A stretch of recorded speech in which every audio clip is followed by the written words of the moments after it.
Welcome, everyone. I am Chris Gore. This is Film Threat on a Friday, our Friday Film Threat Livecast.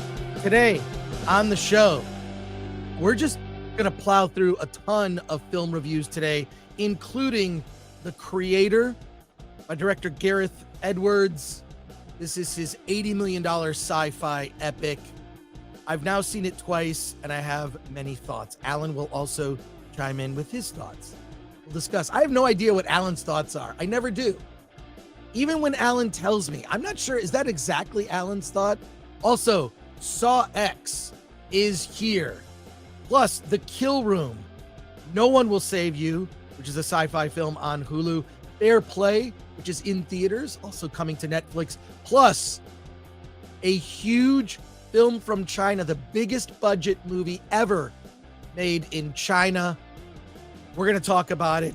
It's called Creation of the Gods, Part 1, Kingdom of Storms. In addition, Cassandro is on Amazon Prime. Also, Alan's going to talk about Farewell, My Concubine. And I'm sure there's a big story behind that. Plus, your comments and questions. Alan reviews a dog movie. I review a cat movie. Which will you like better, cats or dogs? We're going to figure it out in our new segment called Versus. I need more coffee. I am pre-coffee. So let's get things started. Let's get things going. Alan is waiting in the wings. Where is he? Actually, he's right. I don't know. Dang it, Alan.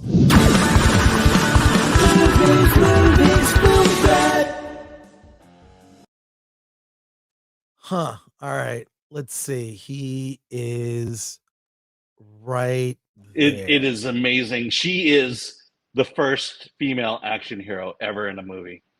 Well, look, he's 19 years old. She's 32. Whoa!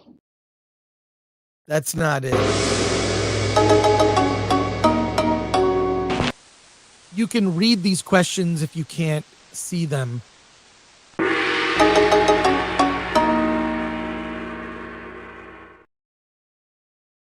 That's not what Alan!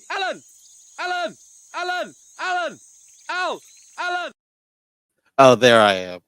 There you are. It's me. It's just, you just have to say Alan like 4 times and you suddenly appear. Yes. There you go. Cool. How's it going, man? Oh, good. I'm exhausted. What? You've been watching a lot of movies lately. Yeah. The convergence of so many. First of all, we had the Toronto Film Festival. Then we have Fantastic Fest, which is in Austin, Texas, which we're also covering. I was supposed to attend Fantastic Fest and just could not swing it off, like pull it off travel wise. And then, but we still got access to the movies at Fantastic Fest. Yeah. Plus, like, what else is there's like 9 things. There's Holly Shorts. Well, that was last month. Right, but there's still reviews coming in from that. Yeah. We got a whole bunch of reviews that we're working on. And I have 2 foreign films I have to review, and you've really got to sit down and pay attention to a foreign film because you got to read everything. Because you got to read the subtitles. Yeah, and unlike American films, foreign films do love 2 to 3 hour run times. I mean, yeah, Farewell, My Concubine, that was over 3 hours. Oh, almost 3 hours. Oh my God. Yeah. All right. Well, let's get to our comments and questions before we kick it off with our reviews. We've got a lot. And we also have, we have a director coming on the show. That is Brian Duffield, who is the director of No One Will Save You. Well, fortunately, I like that movie. So we're going to talk about it. No One Will Save You, which is currently playing on Hulu. So the other one's a no-show. Is that what? No, the other one we're going to have to reschedule. Okay. But I just learned that today. Okay. All right. We might do a pre-record on that for our interviews channel. Just so you know, Film Threat is not just our main channel. We have 2 other channels, and we have a fourth one that we're thinking of launching. But for right now, Film Threat trailers. Subscribe to Film Threat trailers. It's on our main page for Film Threat. You get every day at least 1 new movie trailer for usually some obscure indie movie I'm sure you've never heard of. And then additionally, our Film Threat interviews channel where we archive all of our interviews on the channel. And we also do exclusive interviews only for the channel that we don't do live. So if you are an aspiring filmmaker, or you just want to learn about the process and actually, dig in a deep dive to filmmakers telling you how they made their movies, because, part of our not so secret agenda at Film Threat is to inspire you to do your own projects. So if that's something that interests you, check out Film Threat interviews. Let's look at your comments and questions before we kick things off. Jar Jar versus Gargoyles. I liked Rogue One. The creator is promising, but game changer in what perspective? Story-wise, Automata was interesting. We'll see with this one. That's just the thumbnail. I know. I think there's even a question mark in the thumbnail. I know. I feel like we have to live up to the thumbnails, and sometimes I think like, oh, we're not. I mean, like, look, and also, I don't make the thumbnails. Alan doesn't make the thumbnails. Our intrepid producer, Glenn Brown, makes the thumbnails. And he'll he goes way harder than I would suggest. Some of the thumbnails are very incendiary or very provocative. And then Alan and I just have a normal conversation. So people will come after us just based on seeing the thumbnail. They'll come after Alan and I, and it's just like, wait, did you watch the video? We haven't even done the live stream yet. It's a game changer. I don't know. It is. I'll say this when we're not into it yet. It is a game changer for one very specific reason. And that is the budget for which it was made, which was $80 million, which was less than a third of what they made Indiana Jones for, what they made the Marvels for. And the creator looks like it cost $500 million. It looks, we'll get into it when we review it, but I want to go through your comments really quickly. But yeah, the Shuggy, I'm seeing the creator tonight. Hope it's good. Yeah, we'll talk about that. Want Biscuits, just reading the description list of movie reviews. AIMEE strikes me as something I've feared about for 25 years. AI will eventually replace actors. We actually are moving that to next week. So we're going to talk about that on Wednesday. In fact, next Wednesday for Hollywood on the Rocks, we're going to talk about the season finale of Ahsoka. And Alan and I just got the first 4 episodes of Loki. So we're going to talk about Loki. We're going to talk about the season finale of Ahsoka. And we're going to talk about this AIMEE project. The trailer is actually out. It's from Full Moon Entertainment. And it is an AI actor that's a part of the film. And have you seen it yet? Next, because we have such a big. I hope we even get to all the movies we're talking about today. Have you seen AIMEE yet, by any chance? Yes, I did. Okay, we're gonna save it for next week. Yeah, we'll save it for next time because we have too many movies, and that's why I'm gonna get through these comments. I would like probably fewer comments between reviews, except for maybe the creator and Saw X. Mainly because Alan and I have so much to talk about. Lord Thoth says, like, share, subscribe, hit the bell for notifications, sign up as a member, then join us on Discord. That's right. If you sign up as a member, you'll join us on the Discord. Imperfect. I wonder if Chris will be in a better mood today. It depends on how many jackass comments that I see. The thing that set me off last week was, last week on Wednesday, I'm always in a good mood. Right, Alan? Absolutely. every meeting we have, it's just like, if Chris wasn't so overly optimistic about life, I don't know what I would do. I am optimistic about life. I'm at heart an optimist, but no, this is why I don't engage very much on Twitter or social media. I don't engage. I sort of drop a social post and walk away, because I'm happy to discuss ideas. You can criticize ideas. You can criticize opinions.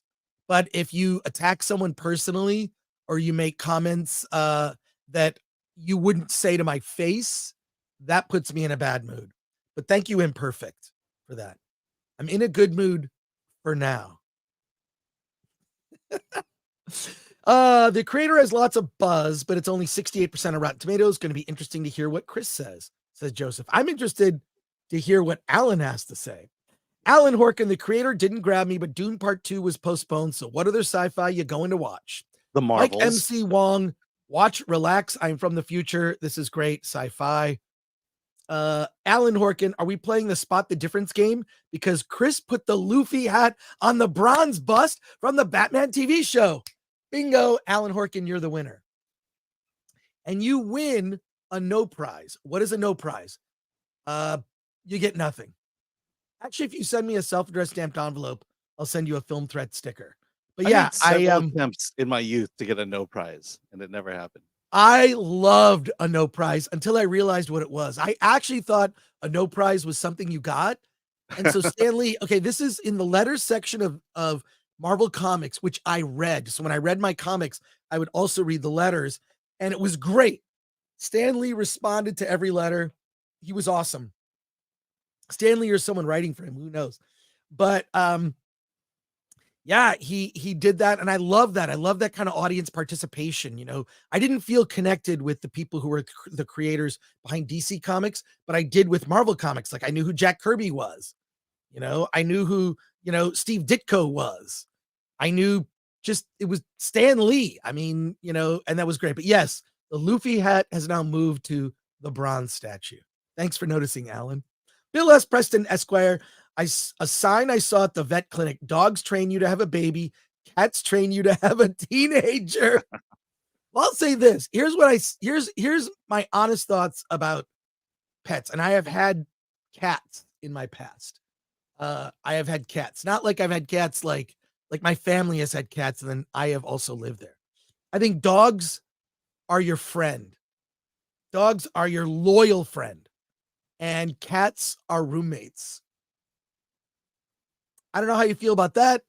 Cats are like, agreeable roommates sometimes. And then dogs are like, follow you from room to room. Like, you going in this room, you going in this room, you going in the kitchen. Where are you going? You going outside? I'll go outside with you. And like cats are like, yeah, get back to me when you're actually in the kitchen and maybe I can smell some chicken. Am I wrong in my interpretation of dogs versus cats? No, look right there. And then my cat, my cat basically tolerates me. Wait, is that your dog in the background? Is that Molly? Yeah, that's Molly right there. Oh, well, there you go. Okay. But like you say, she has to be in every room. She knows exactly, this is the weird thing, knows exactly when the stream starts. And then when it's over, she walks out. So when the stream is over, we should do a Molly cam. like Critical Drinker does with Critical Doggo. He has like a cam on his dog that's just on the dog for no reason.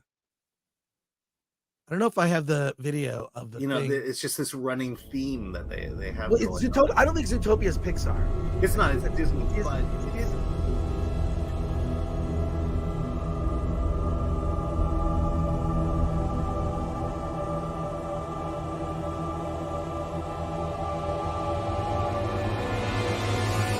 Racist, even though I just. But it's the father who doesn't want her daughter. Yeah.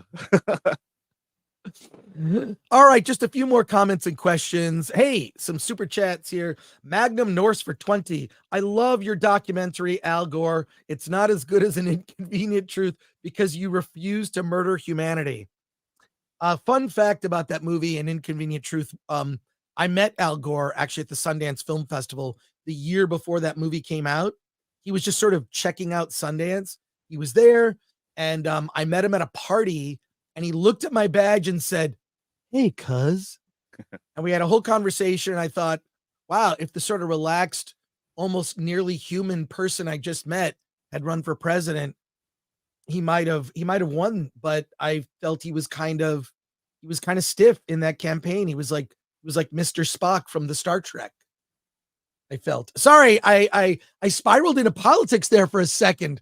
I know people get a little annoyed, but what can let's I not say? also forget that everything that happened, that all the predictions of An Inconvenient Truth has come true. That's the I'm funny still thing. I'm still bailing water out of the house right now. If you go back and watch that movie, the things that were predicted in the movie have not happened on the timeline that was stated in the film. And you can, I don't want to, we're not going to sideline with a conversation about this.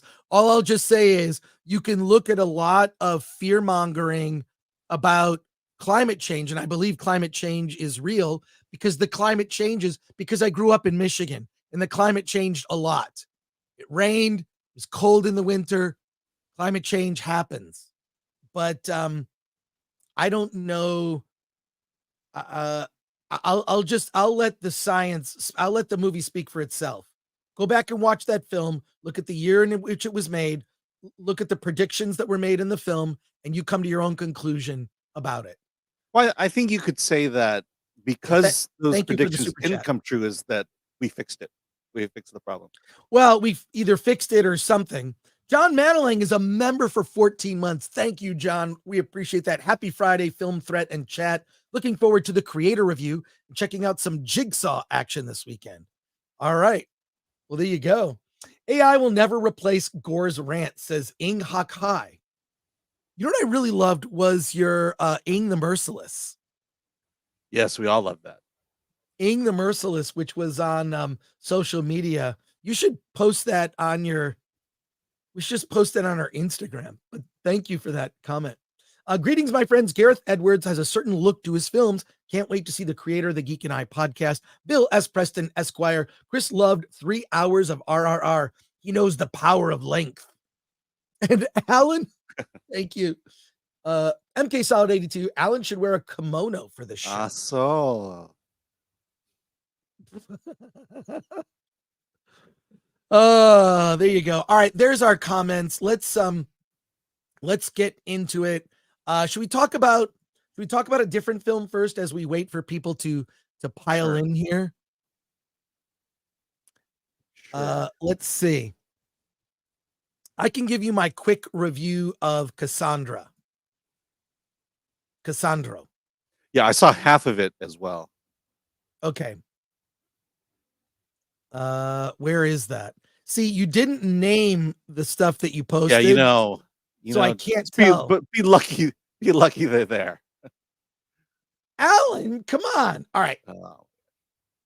Cassandro is the true story of the wrestling artist known as Cassandro, who is a Mexican wrestler. He's an aspiring wrestler, and he's sort of a type of wrestler that is a more effeminate type of wrestler, and they always lose. And Cassandro kind of wants to flip the script and become a wrestler who wins rather than lose. It's sort of like, I think the term is like a glamour, these sort of glamour boys or whatever. Exotica. Exotica. That's right. Exotica. So an Exotica always loses. Sorry. Exotico. So an Exotico is a Mexican wrestler that wrestles and is usually more effeminate or more just much more flamboyant, let's say, both in costume and in action. And an Exotico will, wrestle, amateur wrestle another wrestler and then always lose. And Cassandro, or his name is Cassandro. His name is actually Saul Armin. I can't. Saul Armendariz is the name of the actual person. Played by Gael Garcia Bernal, who you've seen in probably a lot of Pedro Almodovar films. And so this is a biopic about his rise to fame. And I'll say this, what got me interested in this movie is I have seen Cassandro. I have gone to Lucha Vavoom in Los Angeles, in downtown Los Angeles. It's been running for years. It is a show that involves burlesque dancers, comedians, and Mexican wrestlers. Cassandro being among the best of all of them. And Cassandro recently, actually, unfortunately, suffered a stroke, but performed recently a special tribute show to Cassandro. And I actually did interview the director for this. And I'll say this, I enjoyed the film, but and there is a documentary about Cassandro and I haven't seen it. I'm going to guess the documentary is better. You see him going through the struggles. This is what the real Cassandro looks like. And here's what's interesting. This is the first time, and I mentioned this to the director. This is the first time, you know how like they'll do a biopic on someone, you see what they really look like, and then you see they cast Brad Pitt to play, you know, the person in the movie, right? Or they cast like a really good-looking actor. I'll say this: I've met Cassandro. I've taken photos with Cassandro at Lucha Vavoom shows, and I'll say he's like the he's incredibly good-looking. He's like the Liberace of Mexican wrestlers. And I saw him get injured badly at a show where the entire show stopped for like 30 minutes while they attended to Cassandro. Currently the movie is on it's on Amazon Prime. And I just feel like it didn't capture, for me, it didn't capture how beloved Cassandro was, the Queen of the Ring.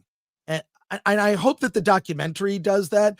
Again, it's a lot of cases of where I feel that the real story is more interesting. Maybe it's because I have a prejudice, or I just have a bias toward documentaries.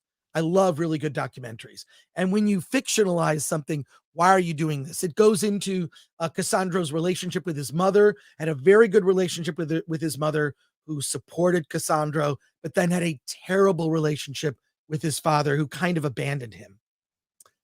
So that's what the film gets into. I just feel like Cassandro was such a, like when Cassandro would be the, at Lucha Vavoom would be the highlight of Lucha Vavoom. And just like having attended those shows, it just didn't really capture Lucha Vavoom and the fandom. And Cassandro would come out. So they'd have the Mexican wrestlers go out, and then they would come out to the lobby and do photos with fans. And I've gotten photos with Cassandro. Cassandro's like kind of a smallish, probably 5'6", maybe 5'7", shorter than I am. So there you go. But the shows were just such, there was a spectacle to it, and like an elegance, but with tongue in cheek. It never took itself too seriously. And that's why I love Lucha Vavoom. So I would give this a mild recommendation, probably 6 or 6.5 out of 10.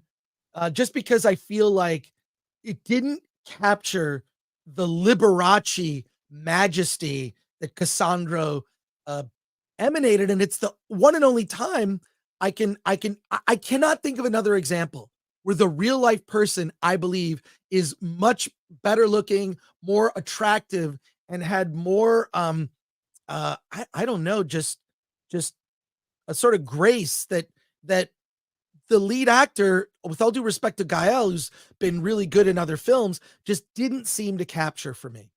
So it's a mixed and a mild recommendation to check it out on Amazon Prime. Yeah. You know, I saw half of the movie. Yeah. And there's a reason why I saw half of the movie. It's slow. The wrestling itself, subpar, I would say, in the way it's shot. Not as exciting as it should be, as wrestling should be.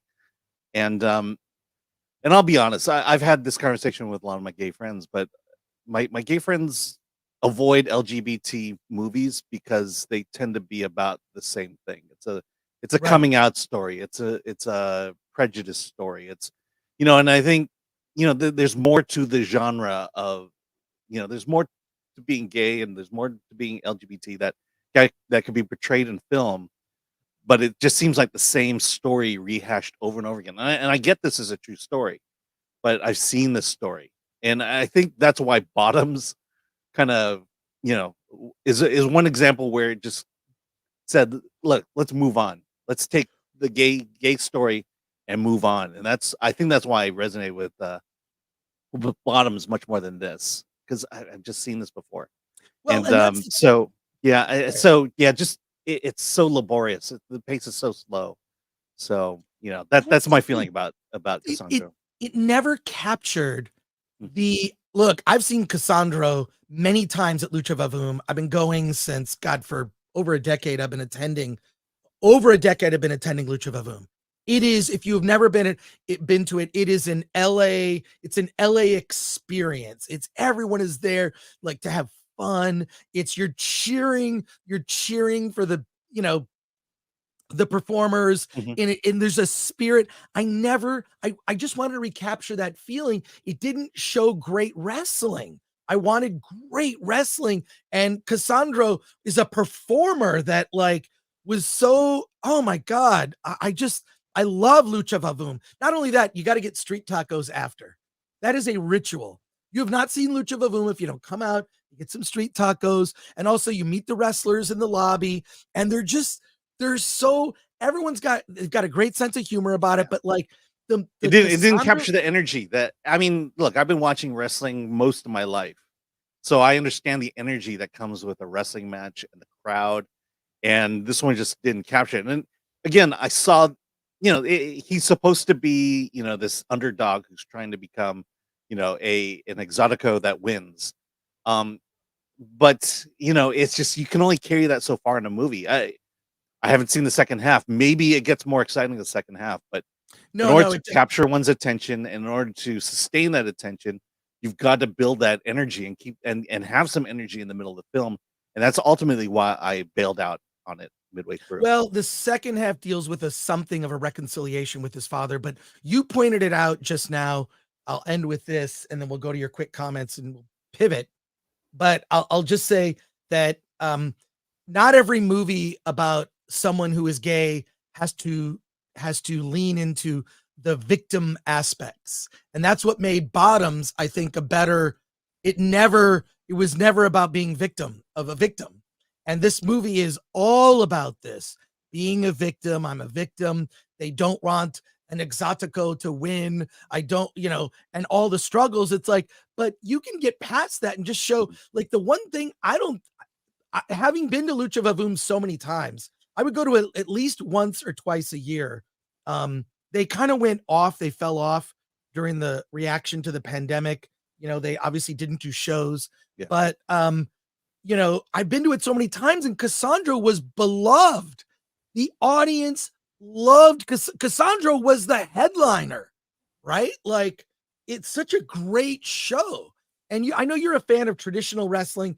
I'm not as much of a fan. I prefer Mexican wrestling because Mexican wrestling leans into almost like they're like superheroes. It's just my personal preference. I'm not trying to disparage traditional, you know, WWE or anything like that. But Mexican wrestling, there's something even more like, it's like they're superheroes, right? Like the costumes and just everything about it, the stories, the sort of double team. I don't know. I just love everything about Lucha Vavoom, which is my experience of that, and it's fantastic. Yeah, let me point out, there's a documentary called Out in the Ring that is much better in terms of the gay and LGBT storylines in wrestling. So it talks about Adrian Adonis, Gold Dust, but then it also gets into the lives of, you know, being gay in wrestling was not looked kindly upon. But you realize that there were some great gay wrestlers. Pat Patterson was Vince McMahon's, you know, right hand, so to speak. You know, he's considered one of the great storytellers of wrestling, and he's gay, and he's been gay. He was outed a long time ago, and just the fact that he was able to, you know, to build such a legacy in his own life, and to have mentored and guided a lot of current professional wrestlers, that you know, he really gets into that in that documentary. And so I would recommend Out in the Ring. But yeah, this one, not so much. Yeah, and you can see the interview that I did with the director on our Film Threat Interviews channel. We had to pre-record it just for schedule reasons, but it's up on the channel right now. And I'll just say, you know, I did mention to him that I thought that Cassandro in real life is better looking than the actor that they picked to play him. I mean, I thought I'm like, well, he didn't really channel the spirit to me of Cassandro, which really bothered me. And Cassandro did suffer a stroke right before they started shooting, which is really tragic. So, any case, mild recommendation, but more of a recommendation to check out other documentaries, including the documentary about Cassandro, and then the one that you recommended just now, Alan. What's it called? Out in the Ring. Yeah. Your quick comments here. Hey, Magnum Norse for 20. I was joking. Al Gore is a chimp, a chump, and Chris Gore is the man. Well, thank you for that. From Rumble, Winter Soldier sub supporter, Paulie needs to save Chris. And Paulie says, Latino slant, see the doc first. Bingo. And Paulie goes on to say, Gore is an honorary Chicano. Well, thank you. Hey, Paulie, we need to go to Lucha Vavoom together. We need to go together. I have not been since the pandemic hit. I haven't been, and I love Lucha Vavoom. It's so much fun. So let's do it, man. Let's go. Aaron Taylor. So is that the Mayan? Is that where they usually have it? It's at the Mayan in downtown Los Angeles is where they do it. How was the acting of Bad Bunny? Fine. I don't think the actors were bad in the film. The actors aren't the issue. I think it was really the script, which just leaned into victimhood, like, and not the win. Like, Cassandro, my experience of seeing Cassandro is just beloved. Like an audience that loved Cassandro as a performer, and a performer who did the show, and anyone who would criticize wrestling for being like, oh, you know, it's all fake. Oh yeah, I've sat front row. They get hurt. They get thrown out of the ring. They get thrown into chairs. Robert Downey Jr. isn't Iron Man. Okay. He's not doing his own stunts. Same thing with Chris Evans as Captain America. They don't do their own stunts. You cannot criticize. It is extremely physical, extremely physical. I've sat in the front row and like in the first 10 rows of at Lucha Vavoom, and holy, I mean, like, it is an incredibly physical. People get hurt. You're going to get an injury of some kind if you're there. But like, I mean, we can do a whole show on wrestling. What's that? We can do a whole show on wrestling. In fact, I think Dante mentioned it one time. Is we need to do a wrestling trailers. Show. We got Film Threat interviews. We do Film Threat wrestling. Leo Cody, hey Leo, hope you're doing well, man. Hope you're doing well. Cassandro looks like a Spanish TV personality called Walter Mercado. Well, there you are. Thanks, Leo. Did you pronounce Walter right, by the way? Walter Mercado. Goober, not every gay movie needs to be gay. Yeah, that's another Confucius quote. Gorfucius. No, I'm just saying. You brought up the issue. The conversation I have with my gay friends and family members is 80% of gay cinema is this victim storyline.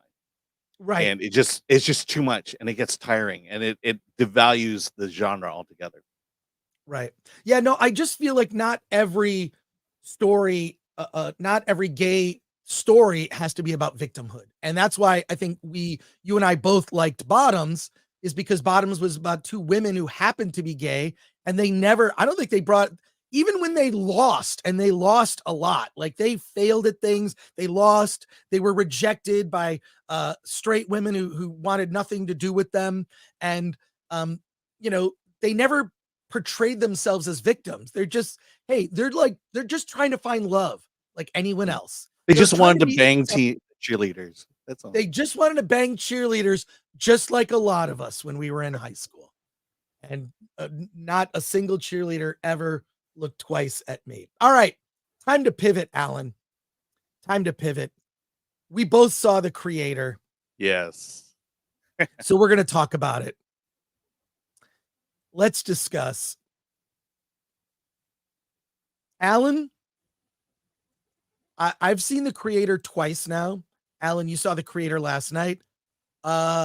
Give us your review and tell us a little bit about the story that you might not have gleaned. What I did like is that the trailers didn't really ruin too much about the story, or at least the second half of the story. And there will be a point in this review where we will pivot to spoilers. You will be warned.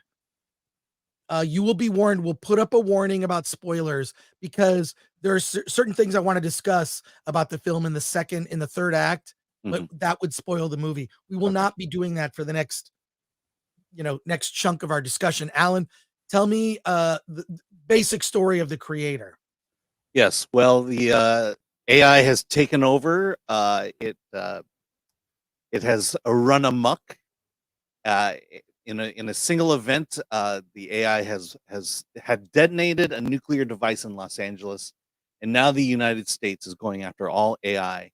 And in the continent of New Asia, the AI live freely amongst the Asians, and so basically the story is about trying to infiltrate the master program called forgot the name of near Mata, I think is the name, and they're going to take it out and get rid of all AI. And so John David Washington plays kind of a former soldier. He lost his leg, he lost his arm. He's sent in to kind of be undercover to find out where Nirmata is. In the process, falls in love with Maya, played by Gemma Chan, and she is pregnant. And just before at the last moment there, the U.S. troops come in too early and takes out what they think is Nirmata, which it wasn't. And in the process, Maya and the baby are killed. And John David Washington is back in Los Angeles, moping around. And that he is recruited for one final mission to finally, at last, take out Nirmata once and for all. And that's our story here. And it's his journey back in, discovers a bunch of things. And I don't know how far into it you want me to get, but well, I mean, what you failed to mention is that Joshua, played by John David Washington, is in a relationship with Maya. Right. Like he's pregnant with his child. But what I mean is that he just wants to have one last moment with Maya. Like that, he explicitly says this.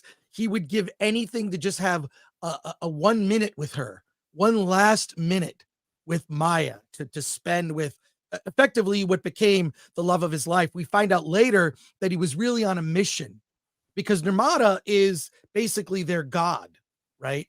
Is the AI god, yes. The AI god, like the AI, almost like what do they call in Tibet the Dalai Lama. The Dalai Lama. It's basically their Dalai Lama. They're sort of God on this earthly plane, so to speak. And that's so yeah, you covered the basic stories around this mission, and I loved so much of this film. And I'll say this, and even though I have we'll get to the problems next, I want to start with the positives on this movie because there are a lot of positives. And this is why I think ultimately for me, the film was a disappointment. And it's everything that happened in the second half or around the third act. And I'm not sure what you think, Alan, but there's so we're close. We're close. There's so many things I really loved. The actor, the young actor who plays the child. I don't know the name of this actor. Madeline Voiles. Okay, this little kid is a better actor than John David Washington. Bursting into tears at moments, delivering these lines. Am I going to go to heaven? Are you going to just these simple lines coming from a child hit so hard. And in addition, there's so many great things about this movie. And Gareth Edwards, of course, we all know famously he did Rogue One. So he made the movie Rogue One.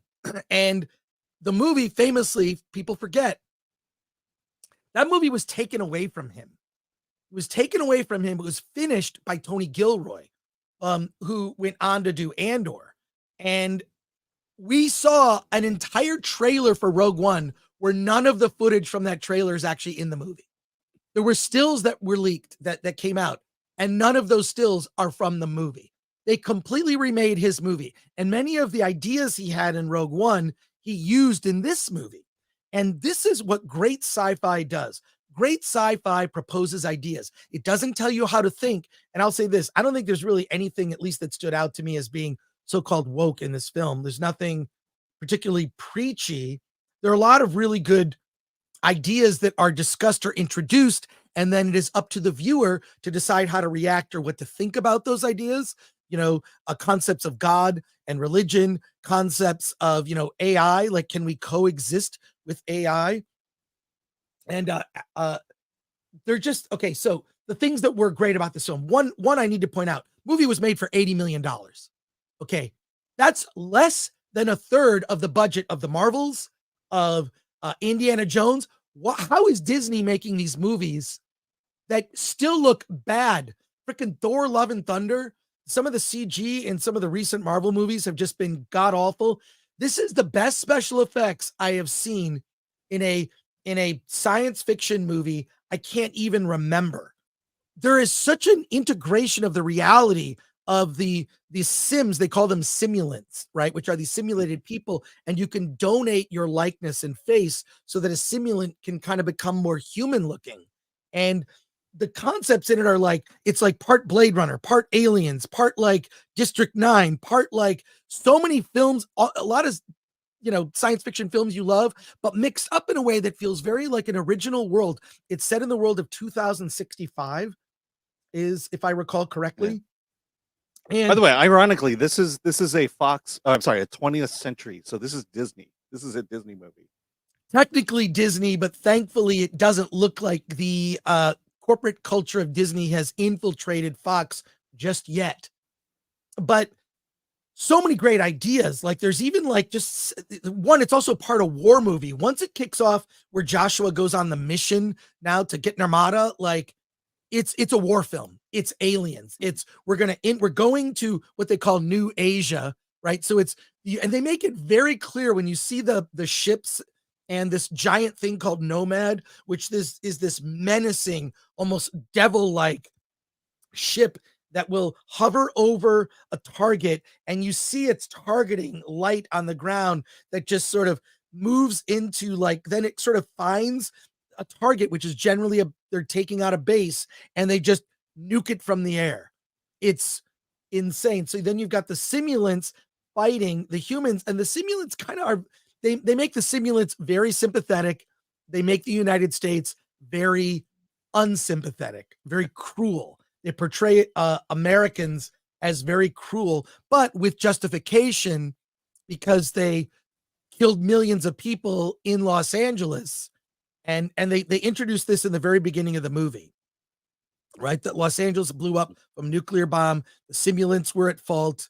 The AI was at fault. And now there's a war against AI, which has now taken refuge in New Asia. They don't even say where it is, but it's got to be somewhere in Tibet. Because it's this weird mix of, and you saw it in Rogue One, a mix of like a more primitive culture, right? The sort of like rice paddies in Tibet, and, common folk that live in straw huts, mixed with robots, right? Mixed with the simulants, the AI. But with these hidden bases, and they're trying to infiltrate the US, led by Joshua, or actually led by Allison Janney, who plays a character named Howell. She's great in this. Allison Janney is so good as this hardened. This is how you do a character like this. They never at once sort of an empowered female, you're saying? Yeah, they never. No, she's just a badass. Yeah, she's like channeling Sigourney Weaver. And even though she's making choices I don't agree with, I'll say that I really loved her performance in it. And you're not safe in this movie. And there are other females in this film that are fighting in the war. Nobody's safe. And there's so many good ideas, like with the way that simulants work, that you can take the final brain waves from a human and reanimate in a simulant to kind of get information. Like there's still brain activity even after someone dies. And so they harvest brain activity from a fallen soldier to kind of track where Narmada and Joshua may have gone. That was really cool. And one of the best things, and you could see, I feel like Gareth Edwards made this movie to make a point. He made it like, I'm not going to be treated this way like by a company like Disney or Lucasfilm. I'm going to make a science fiction film on my terms. And you know what? It may not be perfect, but I enjoyed so much about the film. it falls apart for me in the third act. Well, but in terms of like, there's an exchange between two bombs, which reminds me of this movie Dark Star. Did you ever see the movie Dark Star? Uh, John Carpenter. No.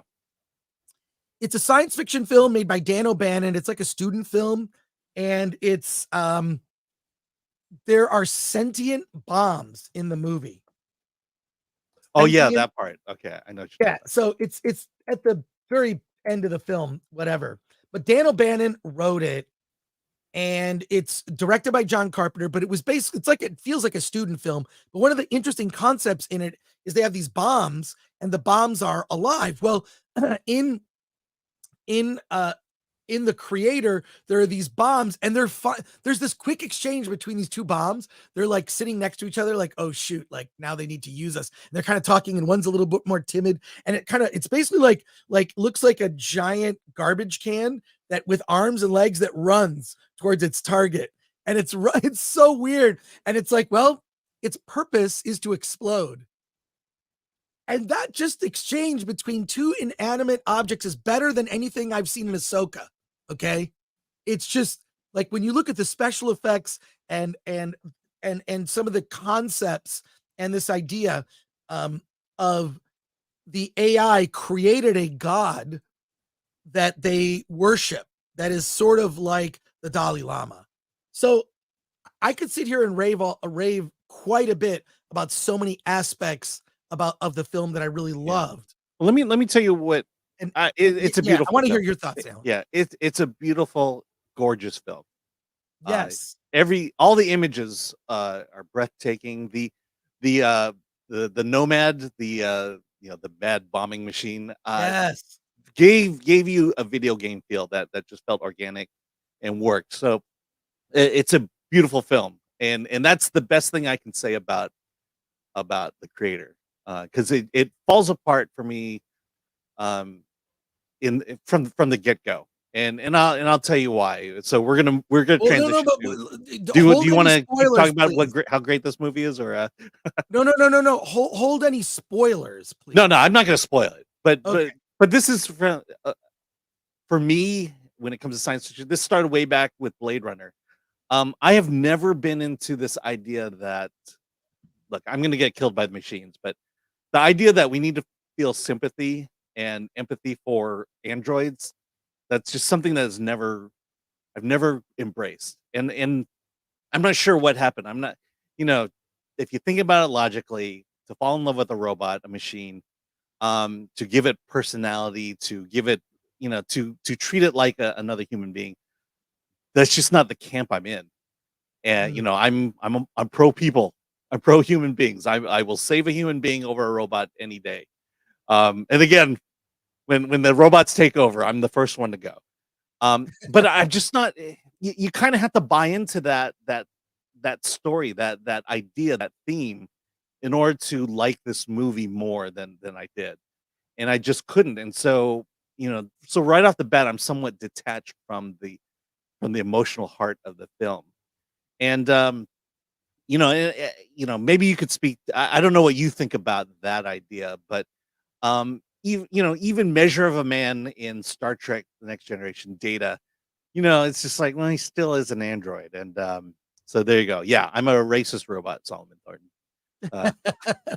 Well, before we get into any spoilers, again, we'll put a warning up and we'll talk about spoilers for just a few minutes. But where the movie fell apart was in the second half for me. Well, hold on. I kind of want to know what you think about it. I mean, are you do you love robots? Would you like to marry one?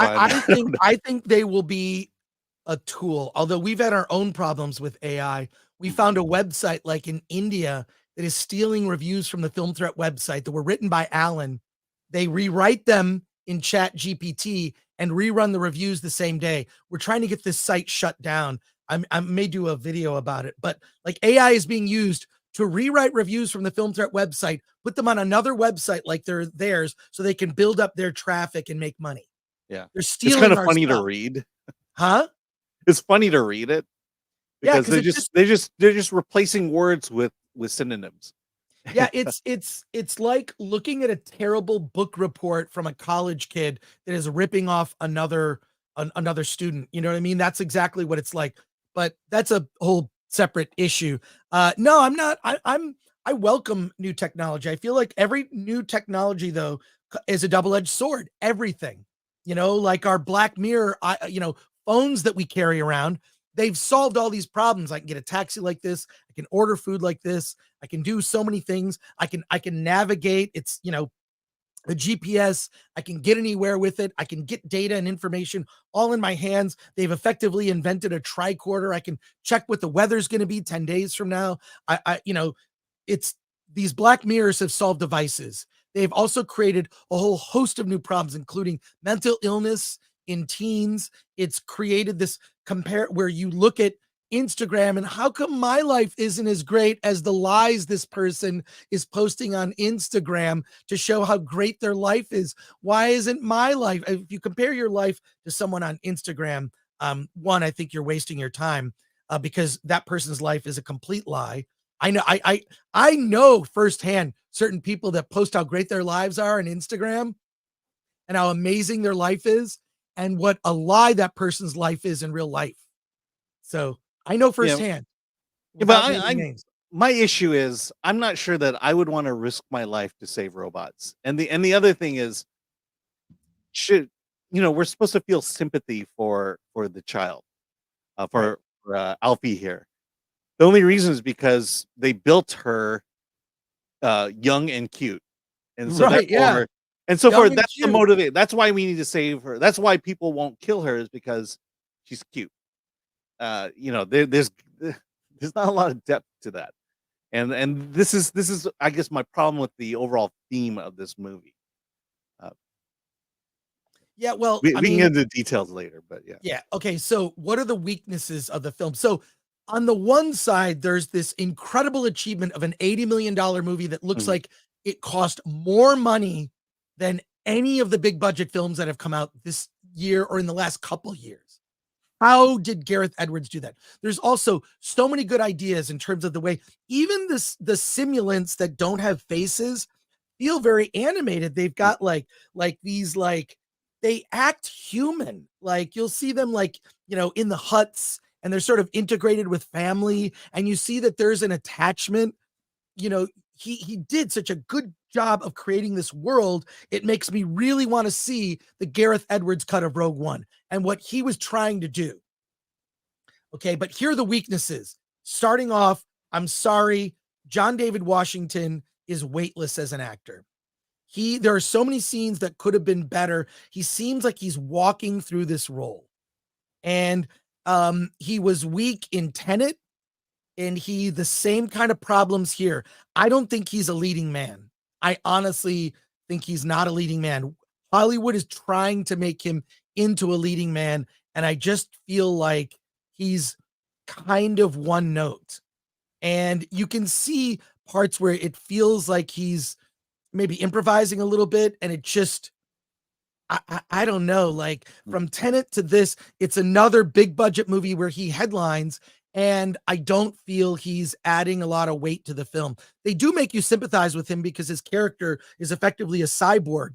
He's missing a leg and an arm, so he has he's sort of half AI. He's got this AI arm and leg, and you see him without it. The special effects are incredible. They also set up the relationship between him and Maya well up front, which I'll bring up Ezra and Sabine. Right. Right off the bat, we understand the connection between these two characters and why he's doing what he's doing, and this idea of wanting to see her for the last time. Set up beautifully, set up perfectly, and done in 10 minutes. Yeah. And Ezra and Sabine. I'll just throw that. Yeah. So there's that aspect. The other aspect is the story kind of going off the rails. And the third act, I'm not going to talk about anything specific in terms of what happens in the third act. It just seems way too many conveniences, way too many things just worked out. Like, did they have a plan? Because it feels like the third act is just gets to ridiculous extremes. I'm going to put up the spoiler warning because there's not yet. I want to say one thing about get to it. Please. The other problem I have with this movie, and if you are a fan of science fiction, if you love science fiction movies, read science fiction stories, this movie is predictable as hell.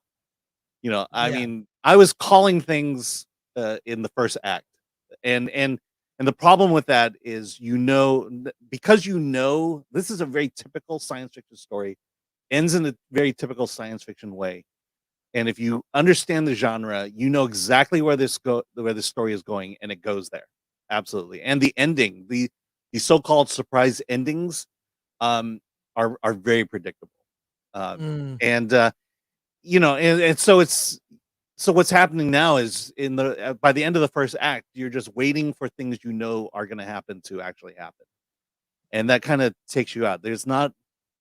You know, there's not a lot of depth to it from a science fiction standpoint. And Well, there are a lot of ideas introduced, a lot of things to think about. right. And you see the influences from Blade Runner Sure. influence That's to I like this world. I like the look Yes. of the world. I like the idea of the world. I think you could make sequels from it. You could tell better stories from it. But this particular story, very predictable. And Well, it also yeah. seemed like the third act, there were like 2 third acts. There's like a Mhm. really interesting place where the movie could have ended on a quiet note, but it had to do some spectacle ending.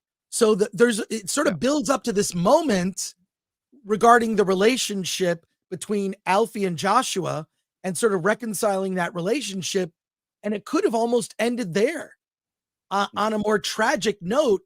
And then there's like another third act, which takes the movie like in this other direction. I mean, it Yeah, doesn't. it's kind of like the Batman, where it has to become an action adventure sequence in the third It's act. like, but wait, there's more. And then there's Yeah. this whole other action sequence that takes them on another journey.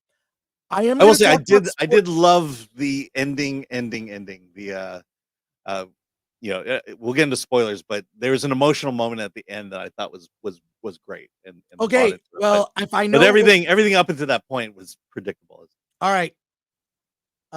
So I'll Yep. say this. We're going to pivot to spoilers in a second, but I'll say this. The creator, I still recommend this movie, if only to see what's possible. As a genre fan, someone who's been watching science fiction since I was a kid, I saw Star Wars in the theaters in first run, along with Alien and Blade Runner and Krull, among other things. It was like, I lived at a time where there'd be like maybe 3 science fiction movies a year, if that would be released in theaters. Now we live in a golden age of every other week there's something new. So I feel like we're a little spoiled, but I'll say I still recommend this movie from the standpoint of just to see the world building itself. The world building is just on a level that, Star Wars cannot do this. And there's a reason they hired Gareth Edwards. He was able to pull all this together, the integration of the effects into a completely original world that you can see some of the influences.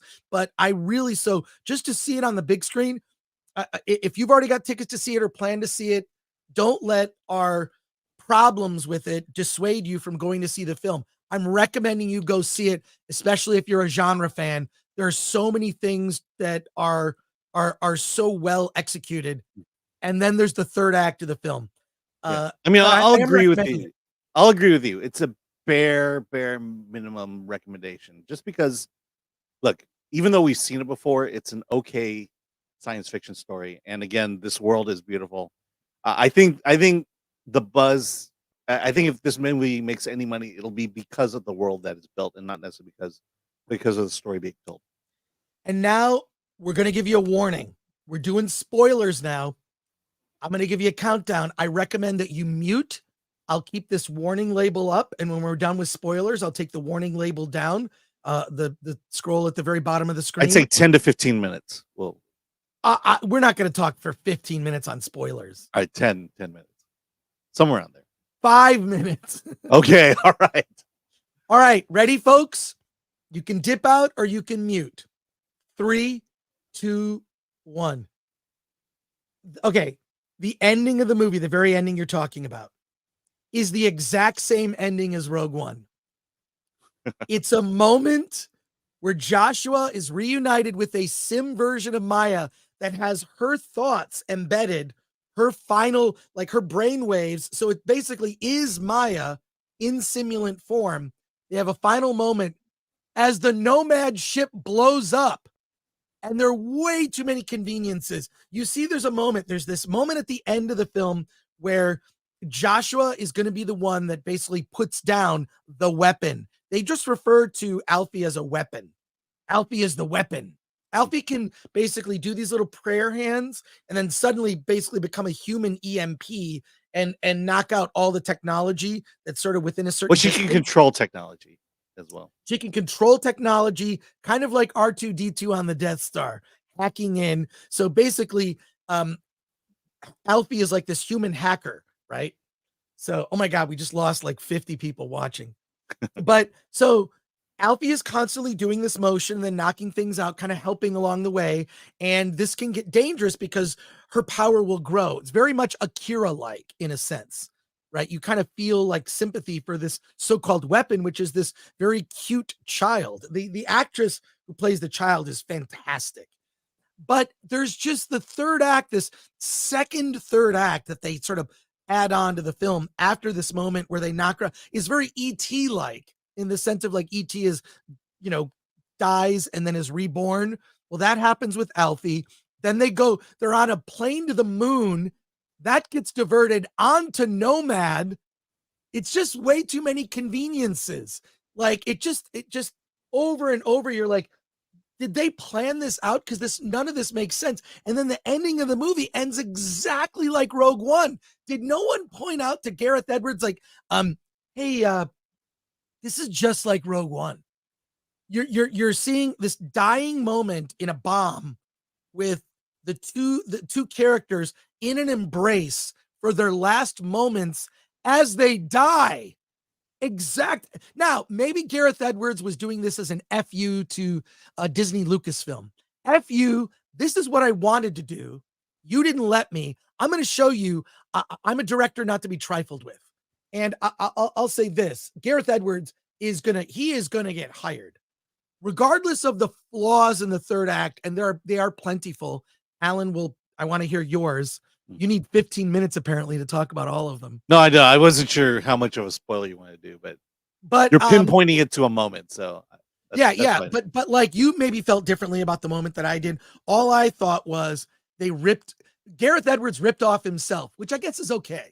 But he wrote this script. I feel like he probably needed another writer. He could have maybe fleshed out the story, handed it off to another writer who would have just made it. Yeah.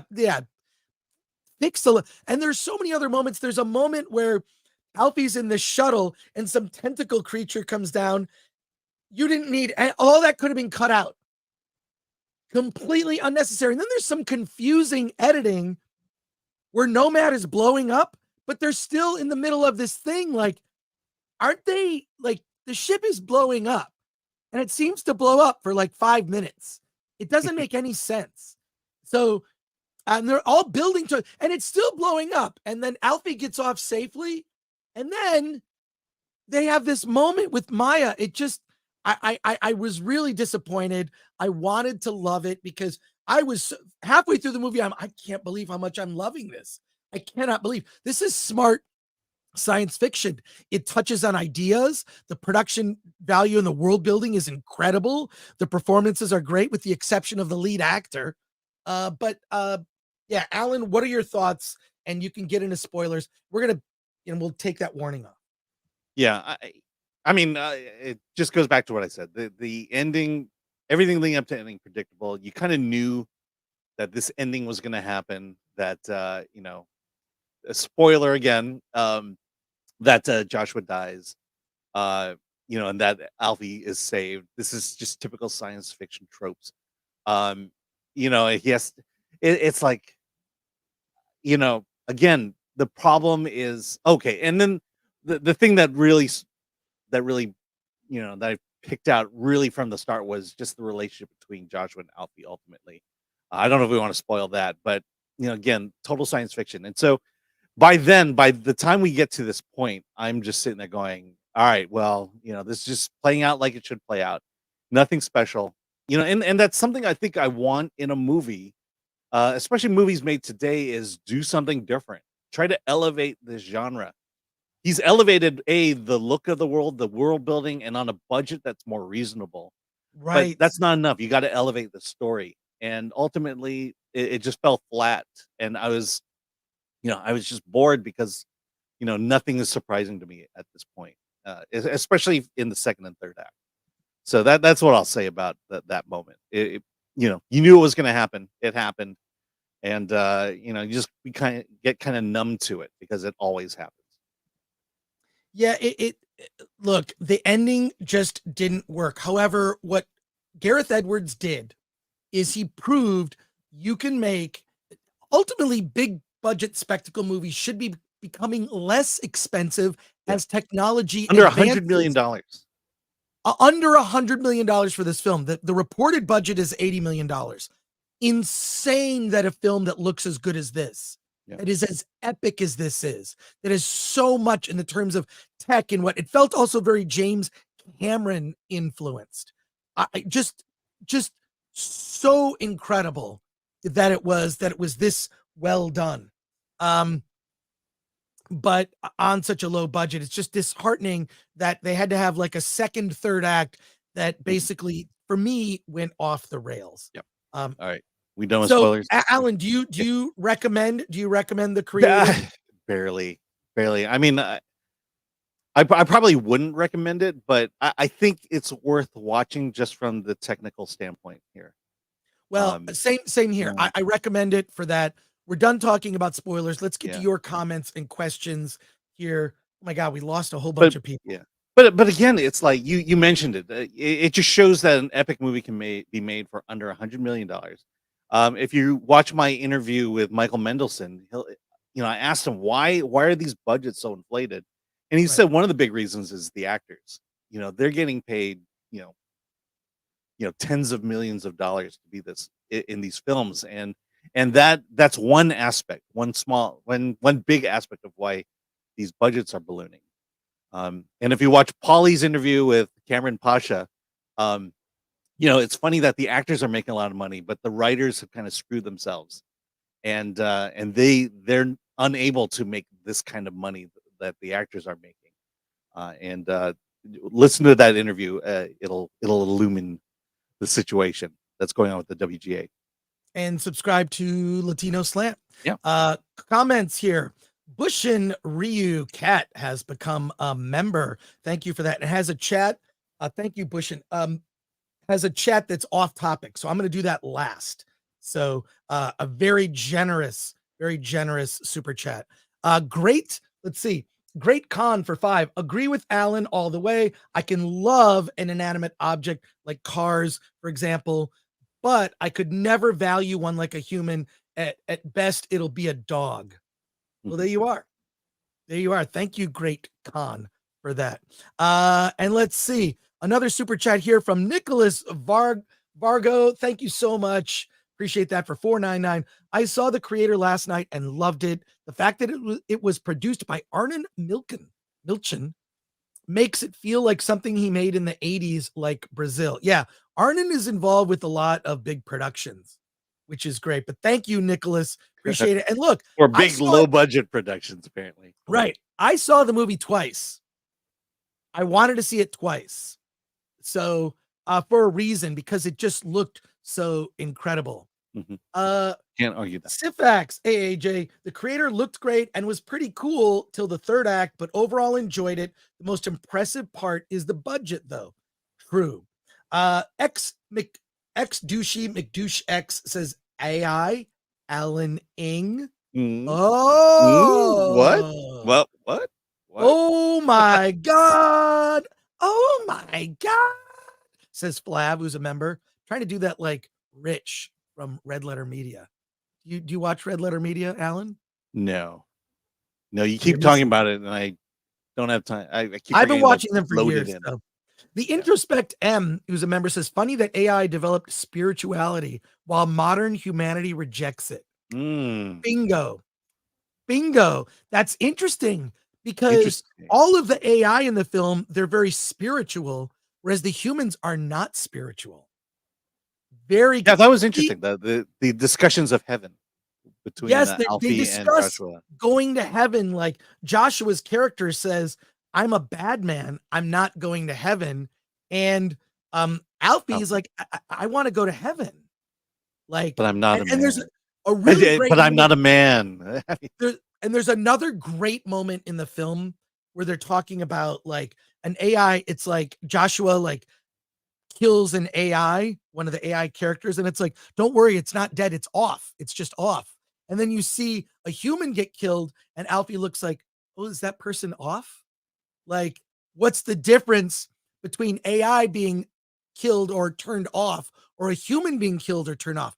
Nothing preachy about it, just a really good concepts. But introspect, I'm glad you observed that. Aaron Taylor, John David Washington has yet to display anything to indicate he inherited his father's, Denzel's, talent.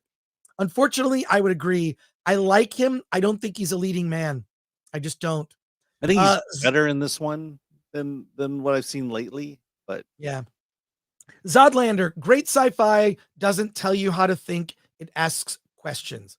Correct. And from Rumble, BMO better sub-supporter. How is the Asian representation? it was very good. Look, it takes place in New Asia. You know, at least Gareth Edwards had the foresight to hire actual Asians to play the citizens of New Asia. And they're basically the ones you sympathize with. And the US military are the villains using like basically a form of drones to just kill everything, finding these secret bases in New Asia and just nuking them from the air. It's kind of frightening. And this you could also describe this as also partially a war movie, you know, about a group of soldiers behind enemy lines fighting a war. So Alan Horkin, New Asia was mostly Thailand, but they shot in Cambodia and other places. Mike MC Wong, I am with Alan on this one again. Shocking. Yeah, Asians got to stick together. By the way, my wife has been to Cambodia, and she says it's probably one of the most beautiful countries in the world.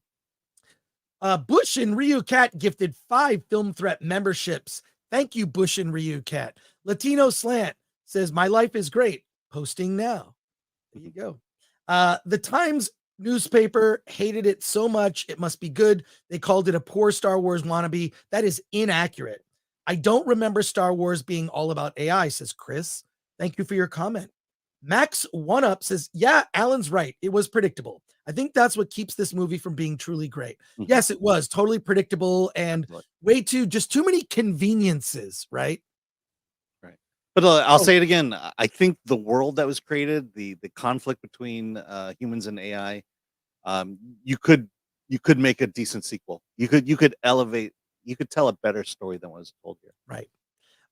The Creator is a gorgeous looking film, but emotionally I felt nothing the whole runtime. Says Mega YouTube 99. From Rumble, $8.24. Still, this is the kind of flick that is worthy of seeing on the big screen. I 100% agree. Like, even though our review is mixed, you need to see this on the big screen, especially with all that extra money typically earmarked for Disney each year. Gotta support these budget films. Yes, 100%. Yeah, I saw it in a Dolby theater, and it was perfect. It was great. Kirunt, I don't know. I didn't say that right, I'm sure. Alan, I'm 100% on your side. Numbers can't be conscious or be sentient, and machines are just numbers. The entire idea of AI is propaganda, so people will worship technology over reality. Wow. I wish that they had put that idea in the film. Glenuccio. They still could. That's all I'm saying. Glenn Brown, our producer, Glenuccio, says the whole movie was shot on a Sony FX DSLR, game changer for filmmaking. See, it is a game changer. Yeah, I think we talked backstage about this, but I believe that camera is around $4,000, which is if affordable. And Sony has even cheaper cameras that can do 4K, 5K filming. So for indie filmmakers, the tools are there and they're at your disposal. and you can Yeah. take on the big budget, big studio films. And I will say this. I think that Nerd Cookies, you ever subscribe to the Nerd Cookies channel? Nerd Cookies did a really good video essay about the creator being something of a pre like a vision of what the world in Dune might have been, because in the world of Dune, they're so far advanced, they don't use AI. Any machine that can think for itself is outlawed in the world of Dune because of a war called the Butlerian Jihad, which is referenced in Dune. I'm sure they wrote a book about it. I don't know. The first 4 books of Dune are kind of like canon for me. Then everything else is just an offshoot or whatever. But look up Nerd Cookie's video on the creator talking about how it kind of gives you a vision of what might have happened in the Dune universe. Because the Dune universe is our universe of Earth. Earth doesn't really, Earth sort of happened, and then other planets were populated in the galaxy and whatnot. But yeah, fascinating essay. Thank you, Glenn. Super chats here. How many gay wrestlers were in The Creator, says Gun Ho Mac? 3. A member for 3 months. Greer from Gilead for $4.99. I really liked the movie, but a lot of it seemed rushed. Do you think there'll be a 3-hour cut? I agree. It does feel like the movie was rushed, like especially the third act. Like it could have been 2 movies. It could have been a trilogy. And like we saw the kind of the end of the movie was like the end of the story. It should have built to that, or it could have been 2 films or even a 3-hour film. 100%. This movie was rushed in the third act. Yeah, I don't know that I'd want to see 2 movies about this though. Yeah. And final comment here on The Creator, the nerd far away says, Chris Allen, who did it better? AI, artificial intelligence, the Steven Spielberg movie, or The Creator? They both pose questions. What do you think, Alan? I think in terms of the questions, I think AI had the better questions. Again, this one, I don't think it asked questions. I don't think it asked any new questions. Yeah. Well, I think that they'd make a good double feature. They would make a good double feature. But I think I would say that I probably prefer The Creator. Again, another movie flawed with like a second, third act. This is like a thing that my friend Jim Agnew, who's a screenwriter, who's on the channel, we did this interview with him, very detailed interview. And he said, this is a trend now in Hollywood that they'll ask in a pitch meeting, well, what's the second, third act? What happens? You don't need a second, third act. Before that. You do not need a second, third act, Hollywood. We should do a Gore. I'm going to do a Gore rant on that. And Monkey Jeebus, member for 9 months, says, I'm going to watch Black Mirror instead of The Creator. Well, there you go. And we have some very generous super chats here that are off topic. We're going to get to those. Then we're going to talk about Saw X. By the way, let's add the Pod Generation to the mix here. That's a really good science fiction movie. Yes. And then ask the right questions. And there's an AI element in that as well. All right. Questions here from Bush and Ryu Cat for 50. Off topic, please. My C-3PO theory. Nearly every film with C-3PO has him dismembered, changed parts, red leg, and swapping his head with a battle bot, then deactivate him in the end. Is he supposed to be a super bot, or they just wanted to kill him since day one? I just think that C-3PO is comic relief. I think that they don't know how to use him. And I don't think Disney knows how to use this character. I think he was used well by Lucas, and he's the comic relief. He and C-3PO and R2-D2 are this duo like Laurel and Hardy or Abbott and Costello. They like each other, they hate each other, but then they at the end they like each other. And let's be real, he was the member berry in Ahsoka. Yeah, he was the member. He was there just to excite fans. Was used completely incorrectly because nobody respected C-3PO. That's the joke. Han Solo never respected C-3PO. To anyone else, he's basically an app. Nobody cares. They're robots. They're here to help humans. They're not to be respected. When Mon Mothma stood up, oh, it's C-3PO. That was the dumbest moment It was ridiculous in Ahsoka. See, what they should have done was when he walked in, they did not take him seriously. They shot his arm off and then put a red arm on it. That's what they should have done. Well, that's so dumb. And the only reason they did that is for like licensing, so they could use it's like a different version of C-3PO. Buy the action figure. No, it was there to say, hey, old Star Wars fans, C-3PO, you're welcome. Yeah. But thank you, Bush and Ryu Cat. I just don't think that C-3PO as a character is used correctly. Magnum Norse for 10. If I keep getting news of a Nolan Bond movie with Henry Cavill, I'm going to soil my britches. That is a rumor, and I don't put a lot of stock in rumors. There's a rumor that Rachel Zegler was fired from Snow White. Can I just tell you how stupid that is? Those rumors are spread by people that don't understand the entertainment industry. The entertainment industry is a freelance business, meaning when you make a movie, you work for the amount of time, whether it's in production, which can be anywhere from 18 days on the low end to like 6 or 12 months sometimes for, big films. Maybe not 12 months, but 6 months for a big film. When the movie's done, you're unemployed. Nobody fired Rachel Zegler. She made Snow White, and then she didn't have a job after they made Snow White. Unless they plan on replacing her, no one fired her. The people doing this commentary, God, I almost was watching Critical Drinker, and people were asking stupid questions who don't understand the entertainment industry. Rachel Zegler wasn't fired. Okay. She made a movie, and then she was done with the movie, and then she was unemployed after the movie was shot. That's how the entertainment industry works. When you're a cinematographer on a movie, you don't get fired. You make the movie, and then the movie's done, and you have to look for another job. That's how that works.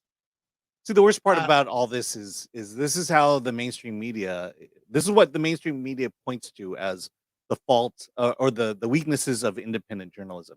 When you have stories like this that does no research, has no corroborating testimony or evidence, and they just point to this and say, hey, you YouTubers, you got this one wrong and you got it way wrong. Well, look, I here's what I'll say. There's a lot of people that comment that don't understand the industry. And I will call out BS when I see it. Rachel Zegler wasn't fired. You're just a moron. Is Chris getting worked up? Hell yeah, I am. This coffee I had 2 cups of coffee. It hasn't helped. Thanks, Joseph. Appreciate that. Gun home back. Rumor is that Kathleen Kennedy will be fired any day now. We'll see, Gun home back. Thanks for being a member. Really, Alan, the mainstream media literally made up a story to cancel Russell Brand, says Imperfect. Yeah, absolutely. I mean, that's the thing. All of it is made up, but the timing is suspicious. Right. But the thing is that's how the mainstream media points to us and says that we're not real journalists. And now they declare themselves as real journalists. And then they say that this story, because the mainstream media broke the story, it must be true. That's how this game works. That's how this PR game works. Just a minute. In 10 minutes, we have someone coming on. We haven't gotten to half of the movies we're reviewing today. I told you we might have a 3-hour show today. Strap in. We're going to do an interview, then we're going to pivot back to reviews. Latino Slant is wearing a Film Threat shirt in his non-spoiler review vid for the creator, says Daniel T. Well, Paulie has great taste. Yep. Nolan directing Godzilla. Think about his resume. The fan with no name for 199. Thank you for that. King Boomer for 999. Somebody take the professor in the back and plug him into the hard drive. Thank you, King Boomer. Greer from Gilead for 499. No, we already had that one. And Pilgrim Media says, for 2, been watching The Continental. Love it. Well, there's a bunch of TV next week that we're going to cover on Wednesday, including Gen V, which is the spin-off series from The Boys. I watched just the first 5 minutes of Gen V, and it was better than anything I saw in Ahsoka. I was hooked in 5 minutes. A character I've never heard of. as a young girl. Then we cut to her later in life. We see kind of her discovery of her powers. And I was hooked. Gen V, the first 3 episodes just dropped on Amazon Prime. We're going to talk about it next Wednesday. I'm not going to task you with seeing it. Alan, if you could watch Loki, the first 4 episodes. And our link expires Sunday at 9 a.m. So I have to watch it today. Yeah, I may watch it tomorrow. Okay. And another quick super chat here. Doc Savage for 5. Because of your guys' excellent recommendation of I, Claudius, I'm going to do you a solid and implore you to watch Farscape, a Jim Henson, Buck Rogers masterpiece. Well, thank you for that. Farscape has been recommended to me many times. I will definitely see it one of these days. By the way, Loki, our window closes on Tuesday morning. No, it debuts on Tuesday morning. It says you will have access to episodes 1 through 4 by viewing between Thursday, the 28th, yesterday, through Tuesday, the 3rd, 6 a.m. Pacific. No, for me, it's October 1st. Well, they love me then. Yeah, they love you. Magnum Norris for 10. Geez, Chris, didn't mean to twist your underwear. Gee golly. What? Look, also, when I get worked up, it's just because like I don't have enough coffee. You know, like you ever see people with those coffee mugs, like, don't talk to me until I'm done with my coffee. That's me. That's why I'm in a better mood with our Hollywood on the Rocks show. Because I've already gotten it out of my system. I'm answering. I don't know. Emails. The last blow up was on Hollywood on the Rocks. What's that? The last blow up was on Hollywood on the Rocks. So. That's true. But I mean, look, I just, I get worked up. But thank you, Magnum Norris. And my rants are just like, I don't know. I don't want to overplay, but can't believe we lost like almost 100 people when we got into spoilers. Kind of bummed out they didn't come back. Oh, a freebie. Excellent. Hail, Frank. Alan chat says Flav, member for 2 months. Yeah, free super chat there. Well, thank you for your kind words. I want to talk about Saw X. Here's the problem. We only have 10 minutes until our next guest shows up. So I'm going to do a different review of a film that I have seen. I'm going to review a different movie. And I'm going to talk about No One Will Save You. The timing, because it's currently on Hulu. And this will be a very quick review. Alan, where is you didn't put it in there. Oh, here we go. Here we go. All right, let's pivot to it. And then guess what? It's a good thing this review is positive. No One Will Save You is the story. First of all, it stars Caitlin Dever as a character. Her name is Bryn. In a simple story, she's a young girl, lives alone. There's a reason she lives alone, which is not revealed in the beginning. And I will not be revealing any spoilers about this film.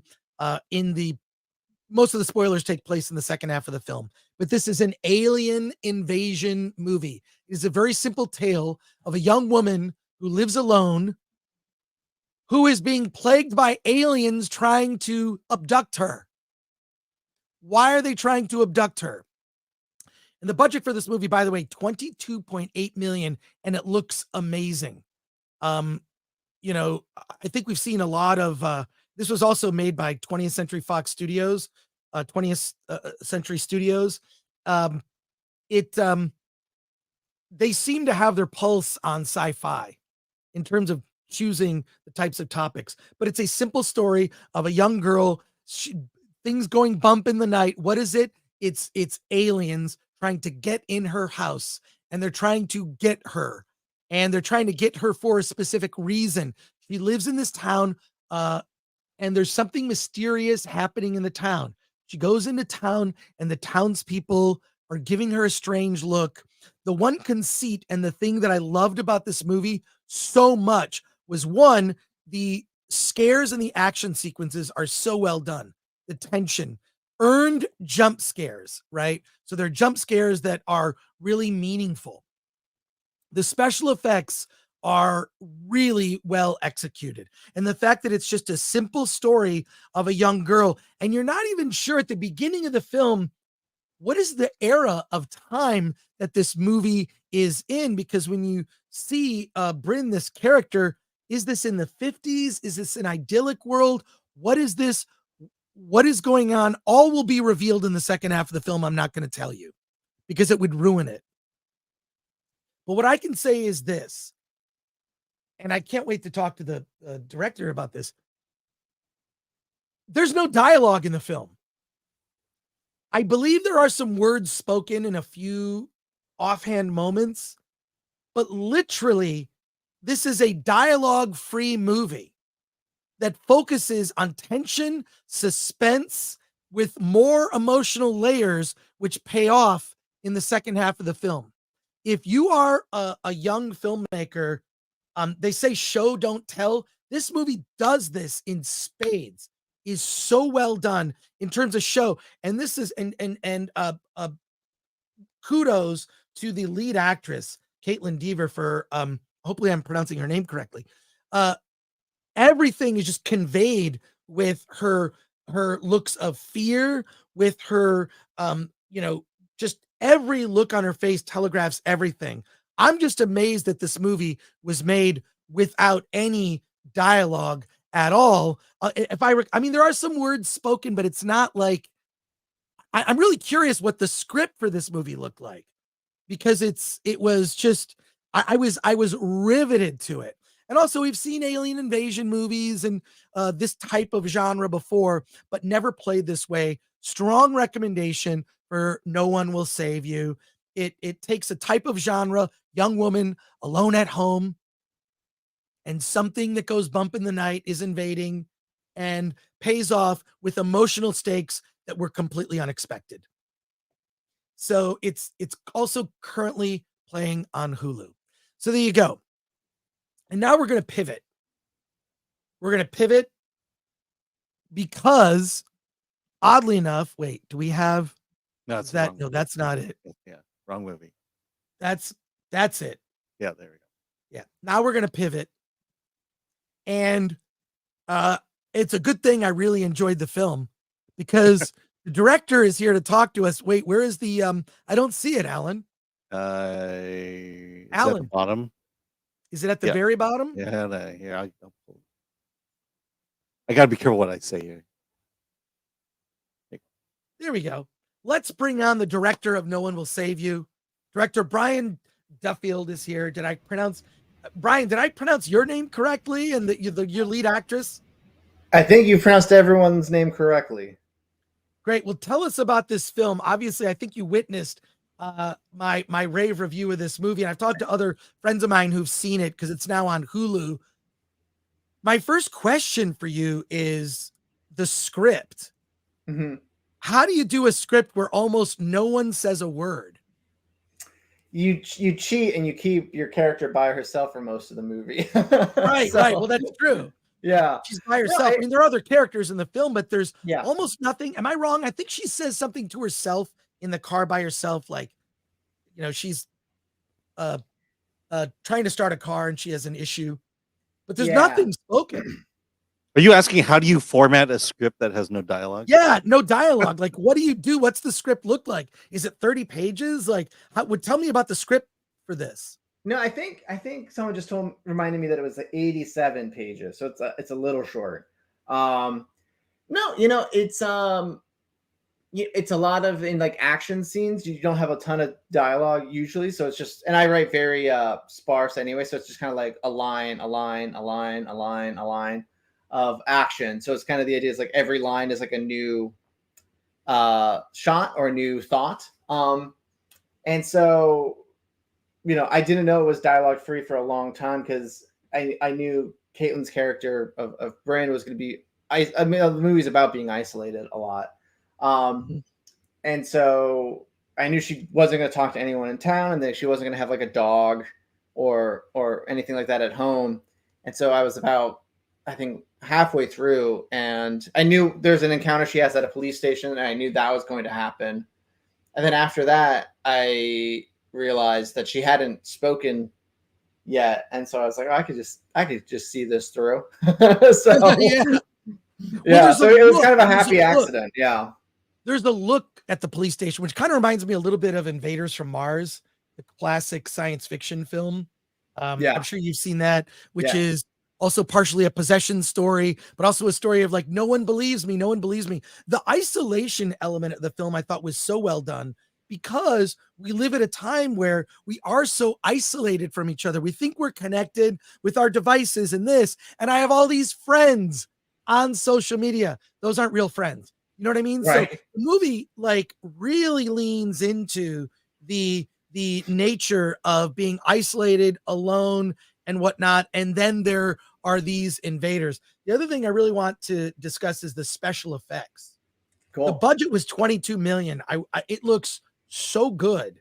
Like just and there are like ideas in it. I don't, like I say, I don't want to talk about the second half of the film, but tell me about working with the special effects, and because there are some just horrific moments with these invaders. Yeah, no, it was a big. We work with DNEG, who do everything from, they just won the Oscar for Dune. It's a much smaller movies like our movie, and so it was great getting to work with them because it's for the size of the movie.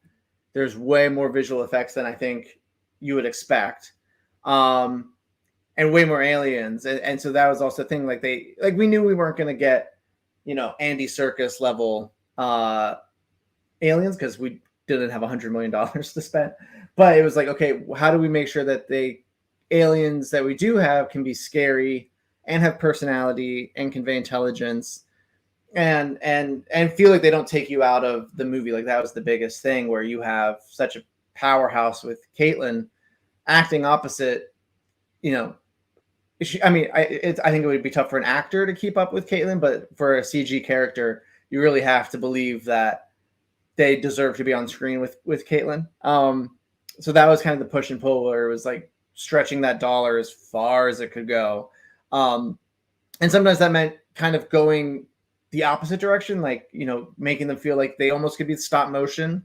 So that was something that we played with a bunch, to just give it like a tactile quality, so that, if it couldn't be the Planet of the Apes, the hyper expensive version, sometimes it was like, well, let's make it feel like a little cheaper, a little bit more handmade. And sometimes that kind of made your brain click into like, oh, it's there and it's scary. Oh no, I can't hear you. I'm so sorry. Yeah, Chris, you're muted. Yeah, sorry about that. We have almost 500 people watching us live right now, and we have a ton of questions for you. I don't know how long you can stay on, but like a lot of people asking questions. Can you take some questions from the audience? I can't. I have a hard out at 11 because I'm taking my daughter to her first movie, which I'm very excited about. You're kidding. What movie are you taking her to?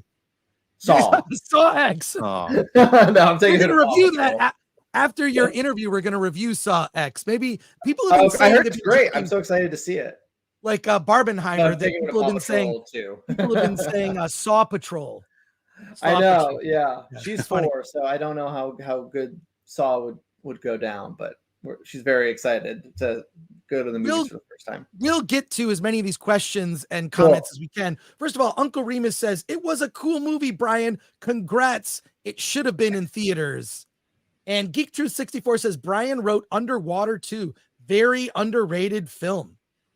So let's see. And then here's just to back up, but did you know it was going straight to Hulu, or was no, I sold it intentionally and shot it specifically thinking, everyone's gonna watch this on their phones. So I was like, that's why a lot of the movie, Caitlin is pretty close in frame, and I was like, if someone's watching on their phone and she's not talking, I want to make sure they can follow the story and pay attention for sure. Yeah. Let's see. So many questions here. What was your inspiration to make a film with no dialogues? Is JTPRX? Yeah, I felt like it made it scarier for her that she didn't have anyone to talk to. No one would help her. And then also there was no, the classic TV trope of, CNN being like, oh, over Austin today, there were mysterious lights and this is how you defeat the aliens.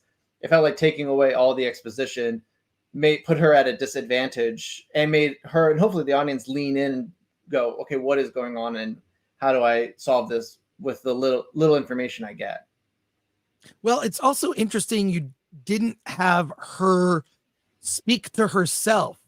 Like, come Yeah. on, you can do it. She didn't like speak to herself, which is She mumbles such a lot. Yeah. Like there's little yeah, bits. I told Caitlin when I cast her, I was like, you can talk as much as you want. I'm just not going to write it down because it sounds really dorky when you write like, this is what I have to do today kind of dialogue to yourself. right.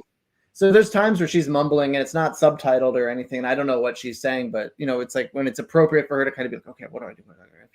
Like she's doing that, but it's just not the she doesn't like psych herself up verbally. Cool.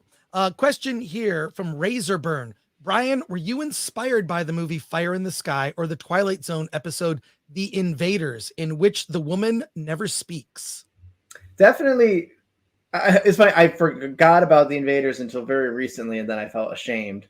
And then, but definitely Fire in the Sky, which I think has the scariest alien scene ever in it. So that was partially, I was like, I'm not going to go that far with the movie because I can't compete with that. But then also that movie has a lot of, they don't believe us, and like talking to the townspeople and all of that town life. And part of it was like, oh, take away all of that guy's friends, and it becomes a very different experience where like no one would believe him, and he doesn't have anyone to tell about this horrific thing that happened to him. So yeah, Fire in the Sky was a big one. Yeah. And then Wes Ray asks, what are some of your favorite alien invasion / abduction movies? Fire in the Sky is the GOAT, scary as hell. Yeah. In terms of bad aliens, I'm a big fan of Signs. I love Shyamalan's Signs. I love some of the more esoteric alien invasion movies like Under the Skin or Annihilation. And then I really love Mars Attacks too, which I know is like the complete opposite direction, but I love little maniacs. Mars Attacks is a guilty pleasure. It's a lot of fun. I have no guilt. I'm all in. Exactly. Let's see. Brock Samsonite asks, are there subtitles at all, or is it all physical action? I think there's subtitles for the one very direct line that Caitlin has, and beyond that, I asked for there to be no subtitles because I don't know what she's saying. So, and then I think there's like physical action, closed captioning, that kind of thing. Zodlander asks, how did you approach the actors with this concept? I think it's actor bait. Like I think Caitlin was so excited about being physical and doing this without dialogue. Like I think there's something about like I'm going to be on screen the whole time and I have to show off. I don't have like the crutch of banter. So I think she was always so game, and she was really excited for the physical challenge of like the stunts and just how physically demanding the role is. So that we talked a lot more about her running than her not speaking, weirdly enough. Can you talk about casting her? Casting her? Yeah, I mean, people in chat. We sent her the script. Underutilized actors out there right now. Yeah, no, we sent her the script, and I hopped on a Zoom with her. I had met her a couple times previously over the years, and I just really love the idea of someone like Caitlin in this movie. Someone that hadn't, been a Jedi. Kind of thing. Like you had seen Kill a Million Aliens. I like the idea that you'd seen her in Booksmart and Unbelievable and these amazing roles, but like you hadn't seen her like run on screen before, let alone, have to kick ass and everything. So that was really exciting to get to work with her. And then she's just such a phenomenal actor. It's like a cheat code. Like I think before I cast her, I had anxiety about it. Like how to convey this dialogue-free movie with an actor that has to be on screen every second.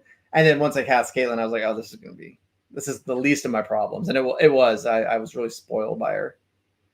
We had a super chat come in from Bush and Ryu Cat for 5. Brian, will special features for the Blu-ray have making of with you just pointing? Hopefully there's a Blu-ray at some point. I know it's an ongoing process with Hulu and everything to kind of figure that out. But yeah, I think we talk a lot on set, so if there is that kind of stuff, it will not be more than just me pointing. Greasy Guido for 5 asks, and who's a member, says, did you have the alien body forms planned out ahead of time? The way they were incorporated was brilliant.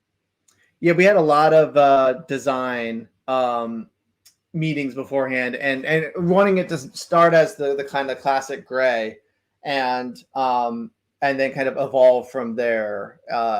So yeah, that was all very much pre-planned, and a lot of very talented people came up with a lot of really cool bonus features on those guys.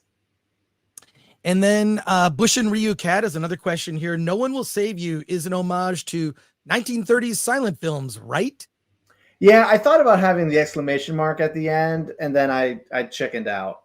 Why? I love I think exclamation marks at the end of a quite vibe, but like, yeah. So it was just kind of tonally. I didn't want it to feel like, if you didn't know anything about the movie, like No One Will Save You kind of feels like a threat, and with the exclamation mark, does it feel like a little cheesy in a way that I like? So I like a Mars Attacks never fully committed, but I thought about the exclamation mark. Yeah. Well, Mars Attacks has an exclamation point. I know that was the thing. Yeah, I think that's the point. I went veered away from Mars Attacks because how can I compete? Cool. And then let's see. Immortal Remus question for Brian. Were there any challenges filming something with minimal / zero dialogue? Shooting wise, no, weirdly enough, because you're shooting just shot by shot, so you never really think about it in the moment. And then in post, it was funny, like when you take away dialogue, sometimes people's minds will just kind of create dialogue or backstory for things in a way that's unhelpful to the movie. So then it was a lot of like really making sure people were focusing on the right things and paying attention to the right things, and not thinking about things that didn't matter. So that was kind of the push and pull of the no dialogue in post, but yeah. And then question here. Solomon Thornton says, greetings, Sir Brian. Any advice for beginning filmmakers? I think for me, the thing that's made, because making movies is so hard, and I think assembling your family has been the thing that makes it easier every day. So there's a bunch of people that worked on my last movie that came over to this movie. There's a bunch of people from this movie that'll hopefully come with me to the next one. And then just having that family unit of people that you can rely on makes it fun, but also makes it a lot less daunting than if everyone was a stranger to you. I mean, there's people I went to college with that worked on my first movie, and that I made that 15 years after I graduated or something. So having that community is really, to me, it has made it so much easier, and it gets easier each movie because then that family kind of expands and gets larger. And you're like, well, production design's taken care of and sound is taken care of. It's kind of nice to have to hire way above your level and then get to keep them around if they like you. 300 Mirrors asks, was there ever a different ending you considered without spoiling the current one? No. I thought that was brilliant. No, it was bizarrely always the ending. And so I kept waiting for someone to say no, and it never happened. And so I just kept rolling with it. So it was, it just never changed, which is so weird when you see it, how they let me do that. And just a few more here. Yeah. I know you have to go.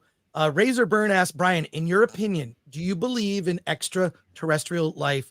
Have you seen a UFO? I haven't seen anything, which is a constant disappointment in my life. I think I believe in it just in terms of the infinite possibility of the universe. I don't know if I believe in that they're already here or all of the government stuff right now. I'm whatever the opposite of agnostic is. Like I really, I'm Mulder. Like I really want to believe, and I would be very excited when the day comes. But I haven't seen anything, and it sucks.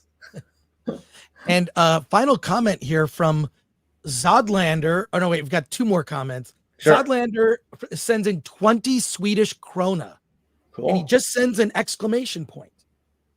Love it. Oh, because of the title? There it is. In Sweden, Well, we'll add it. Yeah. There you go. And Nicholas Vargo for 999 says, "Hey Brian, love your work, sir. I know I'm pivoting, but I need to give you praise for Spontaneous. It is so fantastic. Every new movie with your involvement has made me excited for what is next." It's There you great. I go. don't know what's next, but that's very sweet. Yeah, my strike just ended, so now I'm figuring it out. And I didn't know how people would like the movie, and they seem to really like it. So hopefully I get to make another one. But I don't have the next X Mrs. Malcolm in the chamber yet, but I need to figure it out. Well, it's we were explaining earlier, there was this rumor that makes no sense that Rachel Zegler was fired from Snow White. And I was trying to explain like she wasn't fired. Entertainment is a freelance business. Like, you know what it's like. Like, you finish your job. She's so wonderful and great. Like I don't. Yeah, she's not getting fired. Yeah, She has she's to not getting murder fired. someone. But what I'm saying is that people don't understand that the entertainment industry is a freelance business. You are unemployed right now. The movie's done. You're unemployed. You're trying to get another job. Yeah, I tell my in-laws that, and my wife gets so mad. Like I said, she's like, "You don't say you're unemployed." I'm like, "I am unemployed." And she's like, it's But it's different. like I have friends who are screenwriters, and they're always like, "I just sold a big script. I don't know if I'll work again after this." Like, Yeah, no, it's you know, a constant. That's why I drink alcohol. Yeah, I have no idea. It's like you're just like, hopefully they let you do it again, and I'm very happy that the vibes around this movie have been so positive. But yeah, hopefully I get the chance to keep doing it, and but yeah, it's I remember when I joined the Writers Guild, they were like, "There's more professional baseball players than professional writers," and I think it was meant to like be like encouraging, and I found it terrifying because so many people get, that's a very limited window of employment for a baseball player, and I feel like the same is true of all these kind of gig economy kind of things, and so I'm just happy when I get to work. Well, Brian, thank you so much for spending Thank you time guys. with us, the Film Threat Livecast. Have a great afternoon with your daughter seeing her very first movie. Thank you. Yeah, she's very excited. I'm very excited. It's who knew I would be so excited for Paw Patrol 2, but I am. I've been looking forward to this for weeks, so we're gonna have a lot of fun. Awesome. All right, have a great rest of your day. Thank you so much. Thank you guys. Thank you. Take care. All right, later. Awesome.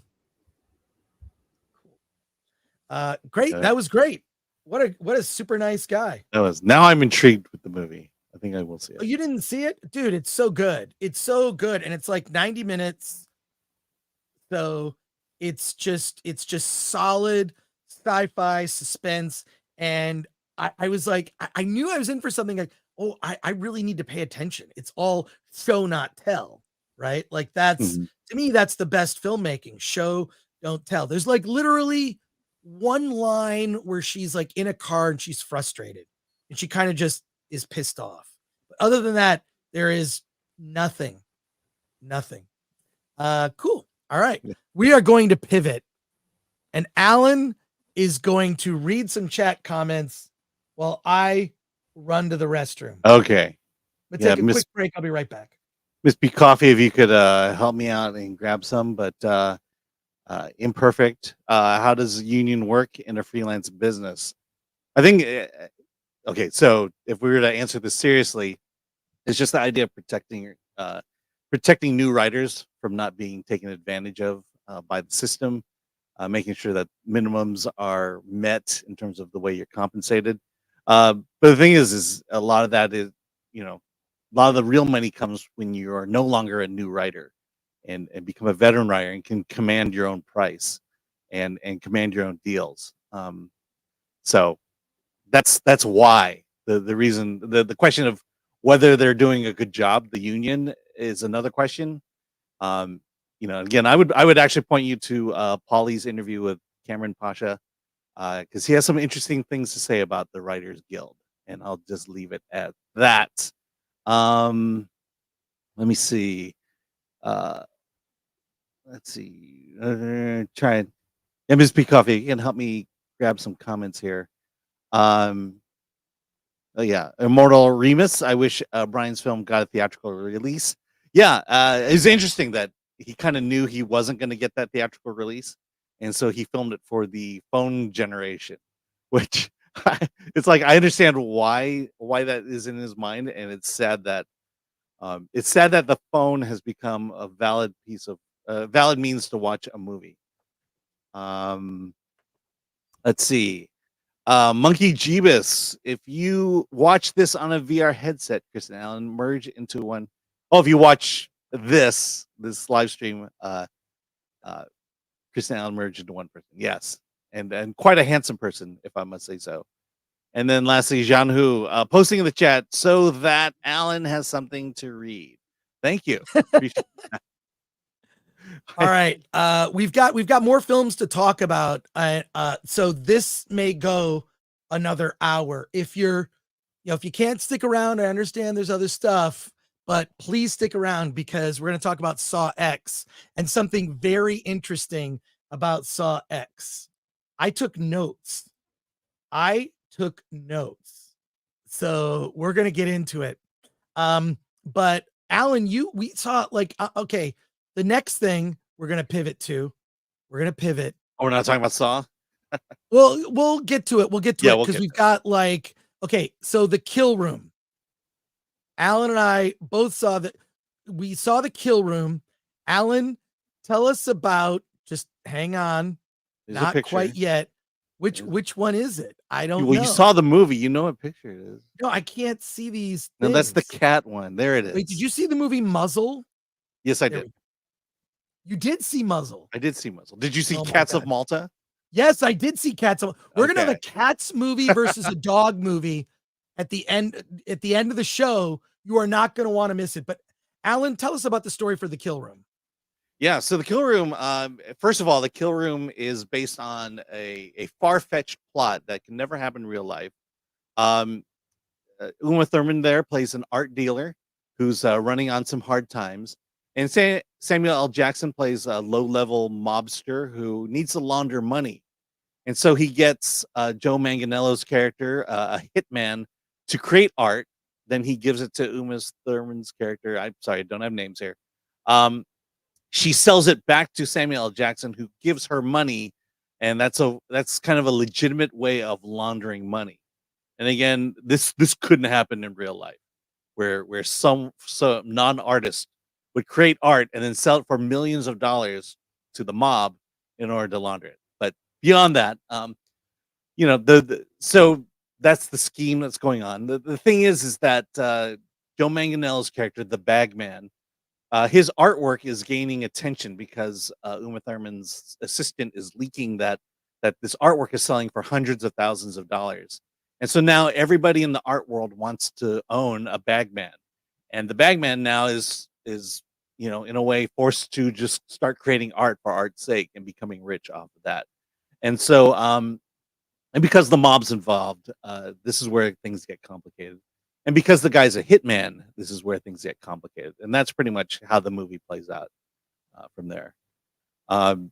This is one of those where the story, I think, is elevated by the fact that you have 3 great actors in it. But there's not I don't know. I just found myself not loving the story. And I think it leans a little bit too much into the art side of things rather than to the mob side of things. And so I'm kind of, I think I appreciate the performances.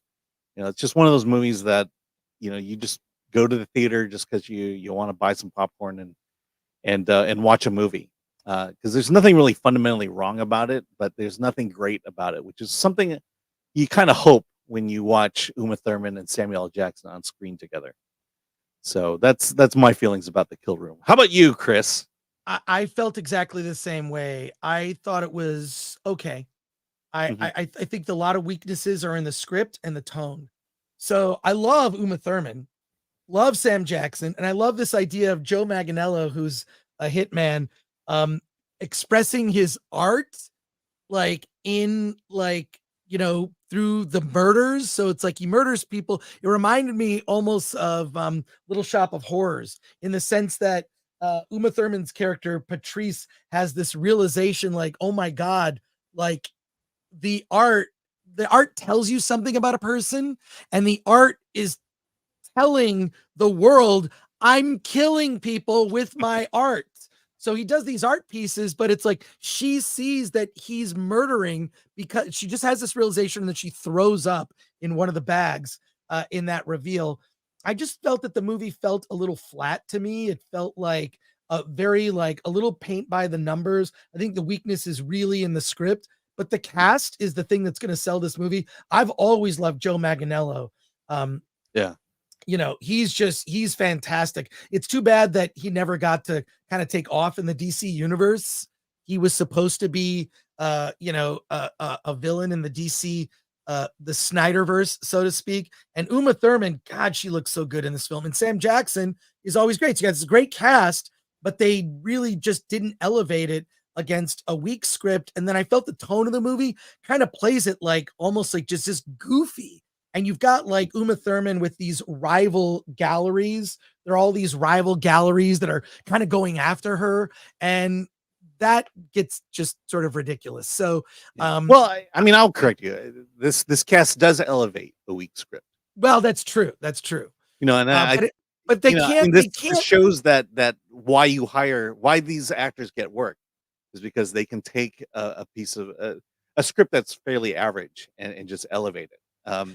But there's a limit to how far you can take it. Right. But even they couldn't save it. I mean, I'm being honest. They couldn't. Well, he did a better job with this than Secret Invasion. Let's be real. Yeah. Well, there you are. So I'll just say this. I can't really recommend The Kill Room. Alan? If you can see it for cheap. You know. All right. Yeah. A non-recommendation from me. Alan is a catch it if you want to eat popcorn in a dark place. There you go. All right. We can watch it at home, whatever. Yeah. Now we're going to pivot. I'm going to tell you about a different movie. Let me pivot here. I can't, because these aren't labeled, I can't see what these are. Yeah. Well, which one is next? Alan, you gotta like, okay, that's not that. Yeah, if I had time, you label. I was busting my ass all morning because I had to. Here, look, here's what will help me. Label the names. Just name it real quick. Then I'll see it. You know how hard it is to get pictures every time. You would think it'd be easy to get pictures. It's not. And so most of my morning is trying to get pictures and then upload it. And now it's like I have to go to each one and rename each one. And I just ran out of time. Yeah, it's called show prep. How do you think I line up the interviews and do all this other stuff? Yeah. And I do nothing. I have a website to run. I'm not saying you do nothing. I'm not saying you do nothing. I'm saying help us. I'm trying to help us do a good. There's only so much time in the day. Do you know how many reviews we have next week? It's insane. I know it is insane. No, it is. It is. We are publishing almost a record number of reviews next week. Well, it's just the convergence of like just a lot of things going on. I don't know. But you've seen this movie. Yeah, I can clearly see which one is the Saw X movie. All right, let's pivot right to it. Yeah. Let me tell you about a film called Fair Play. It's in limited release in theaters, and it will be coming to Netflix next month. It is the story of a young couple in love. They are so freaking in love. They introduce the characters of Emily, played by Phoebe Dynevor, and Aiden Einreich, of course, Han Solo, young Han Solo, plays a character, Alden Einreich plays Luke. Phoebe Dynevor plays Emily. They're a young couple in love. They're so freaking in love. They go to the bathroom during a wedding and have sex, but she happens to be on her period, but that doesn't stop them. It looks like a murder scene. Well, that's a little bit of a taste of what might be coming. They both work at a prestigious stock exchange firm. They're a management fund. They're a hedge fund managing a lot of people's money. And Emily and Luke are assistants to a buyer. So the way it works is they're doing all the data research and they're saying, well, you might want to make a play on this stock. This company's looking good. This company's in the middle of a lawsuit. You might not want to invest in this one, but both of them are at the same level at their profession, which is researcher for a hedge fund. In a surprise twist, Luke thinks he's up for a big promotion to finally move up to the level of someone who actually buys the stocks, a manager, a fund manager. And instead, Emily gets the fund manager position. And this completely changes the power dynamic in their relationship. Emily is now hanging out with the boys. One of them, a character named Paul, played by Rich Sommer, you've recognized in a bunch of different things. And it gets dark. She's going out to strip clubs with the guys. She's smoking cigars. She's kind of becoming like this sort of toxic male at this level. Whereas Luke is they're engaged to be married, and just wants to plan the wedding but you see the power dynamic has shifted between them. She's making more money than he is, and he's still working hard and didn't get the job he deserved. The whole tone of the film in the middle turns into this bizarre suspense thriller where they're basically one-upping each other over the power dynamic in their relationship. A lot of it involving sex. And I will say this, the director is a woman. Her name is Chloe Domont. This is her first movie. And I have to say, I really enjoyed it. It's a really good thriller. She leans way into the sex, the sexual politics between the two characters, where they're hot and heavy for each other. But when the dynamic changes, when she then is in this power position where she's making more money, shows how that is toxic to their relationship. I really enjoyed it in terms of just it's a suspense drama that could be I don't know, could be compared to some other films. I don't want to name because I don't want to spoil it, but I really enjoyed this thriller. Didn't expect to like it as much as I did. It also sort of shows you how the high pressure of this hedge fund management world. It's, it's basically I'll just say this, a bunch of assholes work in this world. But the fact that it kind of pivots into this sort of where both of them are assholes to each other. You could easily look at this and say, well, Luke becomes the asshole there, but like Emily becomes a complete asshole as she's elevated in this position. What I feel like the film is trying to say is it doesn't matter male or female. You get into a position of power. Power is ultimately corrupting, whether you're male or female, because the expectation is, well, Emily is in this position. Well, she's going to be sweet and light and nice. Hell no. She becomes just as much of a prick as the men. I'm not saying it justifies Luke's behavior, but you see both of them turn into complete assholes. And the second half of the film goes a little off the rails to me into things that happen between the characters that I'm not sure I completely buy. But is it worth seeing this? I mean, I saw this movie actually at a screening, and it is in theaters in limited release right now, but it's well worth catching on Netflix. I'll say, I don't know if you're going to rush to the theater to see this, but on Netflix, it's a solid Netflix drama that goes in places. And the sex, I'm really impressed that the movie, because there are very few films that deal with sex in an adult way. You don't see movies like that anymore. Sex is like, Alan saying a boob, just one boob. Where's that clip, Alan? We have to play it now. We have to play that clip. Well, did you label it right? I did label it correctly. Look, when Alan and I get in conflicts, it's not, we just, whatever. I love doing this show with Alan, but fair play. I recommend it's a really good streaming movie. Let's say that. In theaters, I wouldn't necessarily rush to the theaters, but the fact that this is a first-time film from a first-time woman director, I thought was fantastic. And the fact that the sex is played in such an adult way, you don't see a lot of movies that deal with sex in an adult way. I would like the movie Last Tango in Paris, whatever you think of it. There's by Bernardo Bertolucci from the early 70s with Marlon Brando. I don't want to divert into a discussion like that, but the sex is very graphic. The sex in this movie is pretty graphic, not pornographic, but it's graphic in a sense. And you see how their relationship is affected because they're coworkers who have kept their relationship a secret for certain reasons. They've kept their relationship a secret, but the workplace tension. I mean, I love that they're just these scenes that draw out where you can just feel the tension in the room where they are both harboring a secret, and it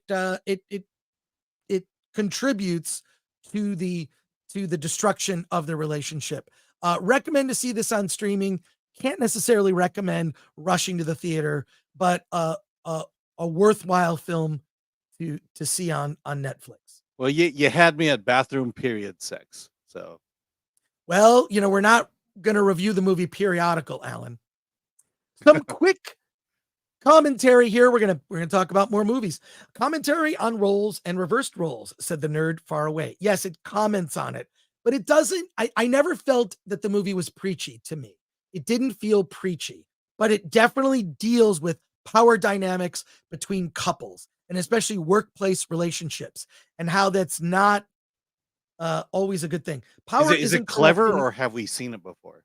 The way the story no, I think it's clever. Okay. Nyrik Dayrog says power isn't corrupting, it just reveals the corruption that is already there. Possible. I mean, I wouldn't state that like it's a fact. I would say this movie deals with those issues and allows the viewer to come to their own conclusion. Anyone have the count of how many times Chris has said sex, says Cavatino Cavalryman Shay? It was 69 times. 69. Just love these film discussions and reviews with Chris and Alan. Thanks so much and keep up the great work, says Rabbi Steve. We have a rabbi watching the show. And Jeremiah M has become a new YouTube member. Thank you for that. Well, guess what? We're going to review another movie.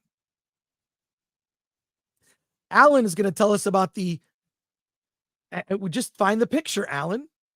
Once you find the picture. I couldn't get that one up. No. Yeah, I ran out of pictures at the last minute. So, all right, let's just do a generic. We have generic. Yeah, we're only allowed so many assets on StreamYard at a time.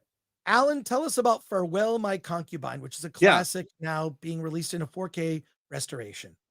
Yes. Well, Farewell, My Concubine came out in 1993. It's a story of two friends in China. They met each other at the opera school in China, and covers their relationship from childhood all the way up to the end, around the mid 70s after the Cultural Revolution. And so it's Dai and Duan are the friends, and the movie opens up fairly brutal, where these two boys, they're kind of forced into becoming opera stars, and they're put through the ringer. Literally, it's worse than boot camp, a military boot camp. It's torture. Everything they do is wrong, and they're punished for it. There are points where they're tortured because they did something. They tried to run away at one point. And I mention all this because they're literally brutalized and tortured. And the two of them are paired off to basically perfect and master the opera Farewell, My Concubine, where Duan plays the king and Dai plays the concubine. And because of the psychological torture, Dai becomes confused as to whether he's a boy or a girl.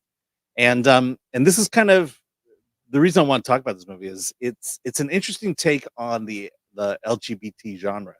This movie came out at the I would say at the height of the AIDS crisis. So these subjects of LGBT and gay themes are prevalent in a way that is very much different than today. And then also this comes from China, and so you kind of see their attitudes toward it, where China isn't exactly pro LGBT, and the way it punishes the way it ostracizes people who are gay, and you have a character here who's kind of like, well, he's gay, but was he groomed into that, or was he naturally gay? Um, and what I found interesting is to watch this movie today, 30 years later, compared to 1993 when it first came out, because the third act becomes a very so it takes us through the history of this relationship, of this friendship, through China's history, starting with the Japanese invasion of China during World War II, then the Cultural Revolution, and at the end of the movie, it gets into the Cultural Revolution when the communist takes over, and this movie definitely becomes anti-communist. And what I found interesting was when the movie first came out, China loved it, but then they realized at the end that it was very critical of the communist government at that time, and the movie quickly became banned, and then came to America, where it won the Best Foreign Movie Oscar. It won the Palme d'Or at Cannes, and also won Best Cinematography, which is pretty much another reason to see this film. So I just found the communism themes, the LGBT themes, to watch it today in 2023 to be fascinating. And so, you know, it's kind of a mixed bag here. I don't expect a lot of our viewers here, our people in the chat, to want to go out and see this movie. But it's interesting because this was such a controversial and important film that in 1993, and to be able to see it today in a 4K restoration, it's a beautiful print. So you know, this is just one of those where you know, it's a chance to look back at history, and you know, and so yeah, that's pretty much. I found it fascinating. I really like this movie and themes. So I don't know if you ever saw the original. Years ago. So I love that all these movies are coming out in 4K now. Mhm. Like, and a lot of them are even coming to theaters, which is interesting. I saw Coraline recently in a 4K restoration. I love it that these films are being preserved. So they're Yeah, worth Stop checking Making out. Sense is out in theaters now, and you can see it in some theaters in IMAX, which is, I think, the best way to see it. Great. All right. So do you recommend it? I do, but it's a qualified recommendation. I don't think it's for everybody, but it's definitely one for those who like film history, and you know, it's kind of weird, but the the gay themes, the communist themes of the 80s and 90s, to see how it contrasts to those same themes today, because you know, both subjects are very highly politicized, and you know, there's something to be said about going into the past, and and you know, seeing where things could head if we're not careful. All right. Want to let people know that we are going to review one more movie, then Saw X. Then Alan and I are having a cats versus dogs discussion, because I saw a cat movie. He saw a dog movie. We're going to fight Mhm. in our new segment called Versus. And we're going to review Saw X. And when I get to my Saw X review, prepare to be shocked. I'm dead serious. Prepare to be shocked. All right. But right now, I want to talk about a Chinese film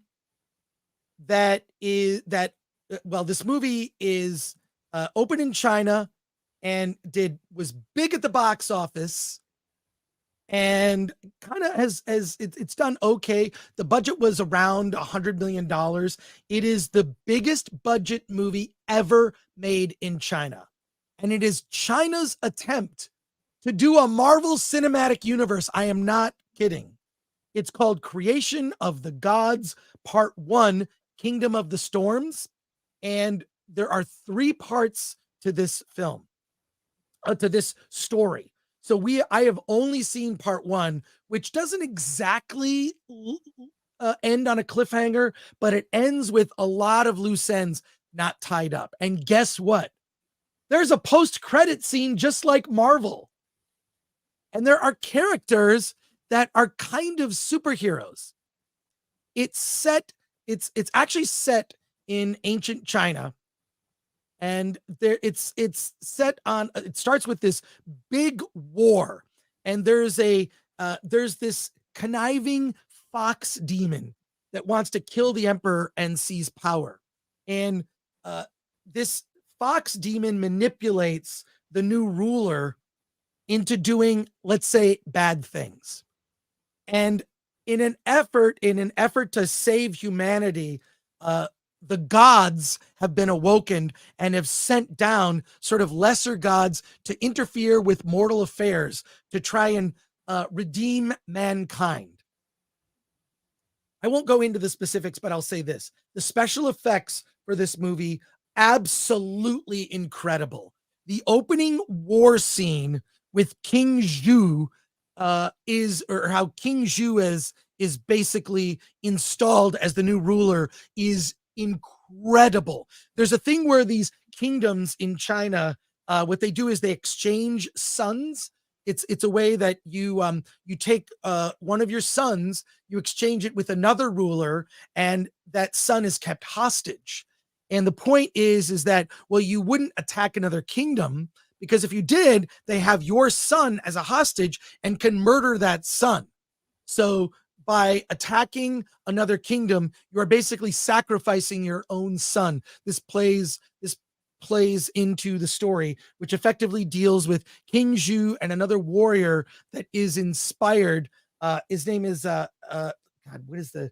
You know what? I can't pronounce any of these names. I'm gonna just butcher it. Chen Kun and Queen Zhang and Jay. I can't. I'm gonna butcher it, and my apologies. The point is that this movie is eye candy. It's Lord of the Rings epic style battles between warring armies and these gods that come down to the earth. Now, these lesser gods, what it reminded me of is kind of like the movie Clash of the Titans. In Clash of the Titans, you had the gods in their heavenly world who send down other lesser gods to interfere with man's affairs, and that's what happens here. So you've got these effectively superheroes. One of them is depowered, and you've got two others with powers, and they are meddling with mankind and doing these incredible acts of heroism in order to manipulate humans towards a positive result. It doesn't go well. War breaks out in the end, and it's just it's just epic. I mean, this is basically China trying to do a Marvel Cinematic Universe. The thing is this, I'm being very vague about the plot. It's because it's so confusing. And what happens is every time they introduce a new character, it's this weird thing. The movie kind of gives you a subtitle of what the name of the character is and what they're like, Lord of the Command, and then it just goes away. So they introduce like 30 characters, and then like the name of the character comes on, their title, and then it goes away really quickly. And also they've got it, of course, in Chinese at the bottom and English for this version. This movie's done apparently very well, but it's part one of a 3-part trilogy. Alan, I do recommend this movie just because it's interesting to see. Effectively, China has now been influenced by Marvel movies, and you got to stay through the credits. You've got to stay through the credits of the film. There's like a mid-credit scene, not an end credit, but it is totally Marvel. It's totally a Marvel thing of like, oh, you thought one thing, the movie ended this way, you thought one thing, and a bunch of people started to leave, and I'm like, I don't think it's over. And I was right. There's this mid-credit scene where you show a character that you thought was dispensed with, the villain or a villain, and not entirely dispensed with, not to ruin anything. But I thought this movie is total eye candy. It's China's version of a Marvel universe. And I was thoroughly entertained and confused because it's so much of it is so convoluted. It's also bloody and gory as well. But the effects, I got to say, better than current Marvel. The effects in this movie are better than current Marvel. So I do recommend it. It's in limited release, and then I assume will be coming to video on demand. And there you go. So you're saying China stole from the U.S.? China stole from the U.S. That is 100% Who'd have thought? accurate. Who would have thought? Yeah. Some quick comments here before we talk about Saw X. Fable just sends in $10. Well, thank you for that. Matthew Hammond for 499. I'm upset to hear that the kill room was not great. Unless they are stealing art, the focus should be on the criminals involved. I think Alan and I just said it's okay. It's okay. But I think you're right in terms of it. I wish it had focused on the criminal element more than the art element. Right. So yeah. Yeah, it's yeah, I mean, I wanted to like it more, and it just felt too part of the times it just felt too whimsical when it's like Mhm. people are being murdered. Like it, you know what's missing? I hate to say this, it's a Tarantino movie that needed more Tarantino. Yeah. Well, I mean, look, Frankly. the murders were art. You know, I think that was the point I was trying to make. From Rumble. MCU. Oh, I see what you did there. But she is spelled XI. Yes, we can see that. Mo better sub supporter. That is the comment of the day. It is the MCU. Jeremiah M. I've been impressed with many Chinese films. The effects are great. Yeah, I'll say this. The effects are fantastic. And it's just epic in scale. And I'm watching this going like, they made this movie. They could have made 5 of these movies for one Indiana Jones movie. Like, it's just epic. The opening battle, which goes on for like the first 30 minutes of the movie, is just just incredible. And then it sort of settles into this sort of, you know, all of this interplay between the kingdoms and this ruler that just goes mad with this incredibly sexy fox demon. So there you go. Some Chinese films have too much going on for subtitles to keep up, says Imperfect. That's what I felt like here. There was so much going on the screen, and I'm trying to read the subtitles. And then as that's happening, they're introducing and there's like more than 30 characters, and they're introducing. I feel like someone who's not a comic book fan, who never saw a Marvel movie, watching Endgame. That's what I felt like. It was very confusing for me. I probably should have seen it a second time before reviewing it. So, yeah. It's what is it? 2.5 hours. It's 2.5 hours, but didn't feel 2.5 hours. It moves very quickly. Okay. Creative Outlet Syndrome. Where can we watch this? It is currently in theaters in Los Angeles. Yeah, in Orange County. It's playing in Orange County as well. I almost saw it last night. So it is currently in theaters. However, the company, the releasing company, which I believe is Well Go USA, it'll come out on video on demand. But yeah, I do recommend it. And then Joe Snowden, final comment here. Is it wuxia, which is sort of a it's like a martial arts, but involves like a lot of like stuff that's over the top and fantastical. Yes, it is. I guess that's my understanding of wuxia. Is that fairly accurate? It's like martial arts, but has like stuff that's ridiculous and over the top. Mike MC Wong says, not exactly stealing from Marvel. The book was written in the Ming Dynasty. Chinese kids had been reading that for hundreds of years. That was our Marvel. And you have seen the Chinese Thor. You haven't seen the Chinese Thor in action yet. This is Mike MC Wong. Yeah, I went to see this movie with Mike, and he was kind of giving me the background of all of this. And these are just, you know, these are basically Chinese fables, right? And it's effectively, there is a character that's based on Thor. But it's interesting to see, like, I would say they're not stealing from Marvel, but it's like, these are their gods, right? Like the Romans stole from the Greeks, right? Instead of Zeus, they have Jupiter.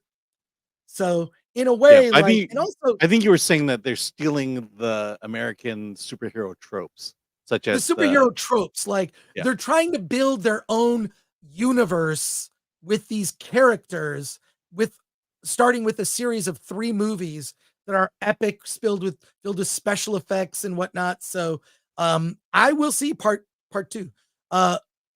I should have looked it up here.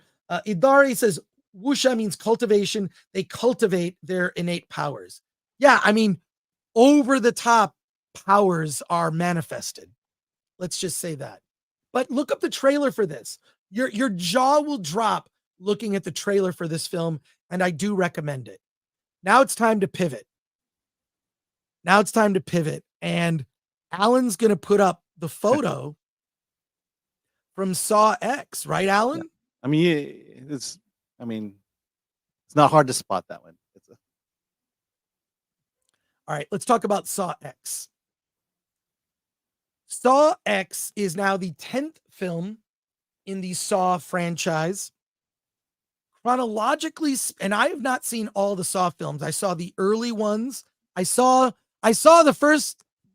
When you talk about Saw, I saw the first few films, and it got so gory and kind of off the rails for me. I would kind of check in every once in a while. But this brings back Tobin Bell as Jigsaw. It also brings back the character Amanda, played by Shawnee Smith, and a whole host of new characters. Chronologically speaking, this movie takes place, it's a prequel, but it takes place between Saw 2 and 3, if that makes any sense, if you're paying attention. And I'll say this, and I talked to a bunch of people after going to a screening of this movie, and I haven't seen all the Saw films.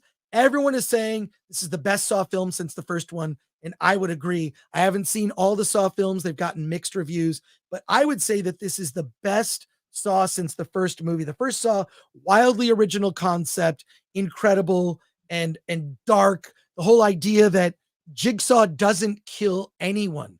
You are given a choice, and you have to release yourself from a trap, but it does involve a sacrifice. And trust me, if you're in a trap, you did something to get there. You did something bad to get there. But what I really loved about this film, Tobin Bell should be nominated for an Oscar for his performance, but will not, because actors in genre movies never, ever get the recognition they deserve, ever, which is really disheartening. Tobin Bell's character, Jigsaw, in this, he's sort of in the middle of, he's got this cancer that's incurable. He only has months to live, and he finds this doctor. He finds a doctor, and it's I believe it's called the Pedersen Institute. Is that what it's called? There's a reason I'm bringing this up. There's a reason that I'm bringing this up. It's the Pedersen Institute.net, which I looked up, and the actual website doesn't exist. Okay, fine. It doesn't exist. And it's this institute, and in Mexico, they do these procedures. He has incurable brain cancer, but they're going to do surgery on him, and they are going to cure him of his brain cancer. Well, they're also going to charge him $250,000. Half up front, half after the surgery. So Jigsaw takes, and you see the first third of this movie is heartbreaking. You're seeing from his point, you see Jigsaw going to a self-help group of other people that are stricken with cancer. You see him visiting doctors that tell him there's nothing they can do. You see him forlorn with, stuck with his circumstances, how he's dealing with it. And it's shot in a way that is very soft. It's shot like a tragic drama the first 30 minutes. Then he goes through the surgery. And he's going through a process. He has to drink this liquid twice a day, morning and night.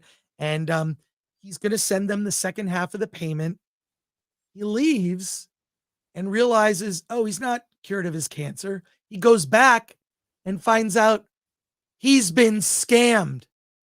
This whole institute is a scam to rip off desperate Americans, have them go to another country. They think they're going through a procedure, but they're not being cured. You did this to the wrong person. Jigsaw then tracks down everyone involved in this surgery, and you know where it goes from here. Everyone who was involved, from the taxi driver who drove him there, to the head of the institute, to the nurse that was there, to the fake doctor who did the surgery. And with Amanda's help, they're all ready with the traps. I'm not going to go into what any of the traps are. There's one on the poster, and that's very early. You and I both saw that scene. I looked away. I can't tell you how many times I looked away from this film. But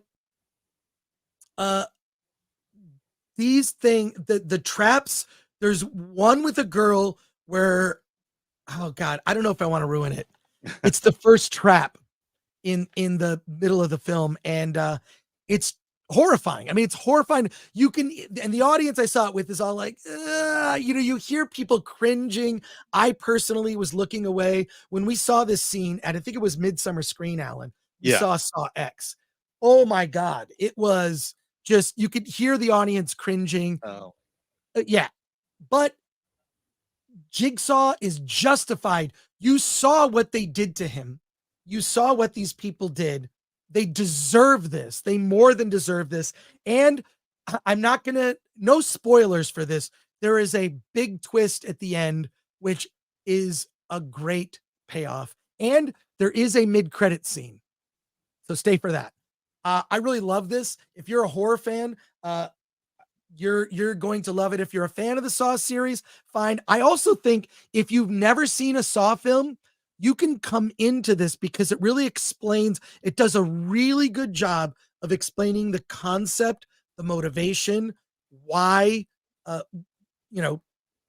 why the character, why Jigsaw, which actually Jigsaw's actual name is, what's his name again? His name is John. You're asking me? You're honestly asking me? No, I'm just saying John Kramer. His name is John Kramer. That's right. He's a civil engineer. And one of the things I really liked about this movie, also on a complete and total side note, what I really love about this film is when, like, when you watch a movie and they give a phone number and the phone number is, my number is 555, it's a movie and it's fake. This movie gives a real website, but I went to the website. It doesn't exist. But I did email John Kramer because you see his email in the movie. So I emailed the email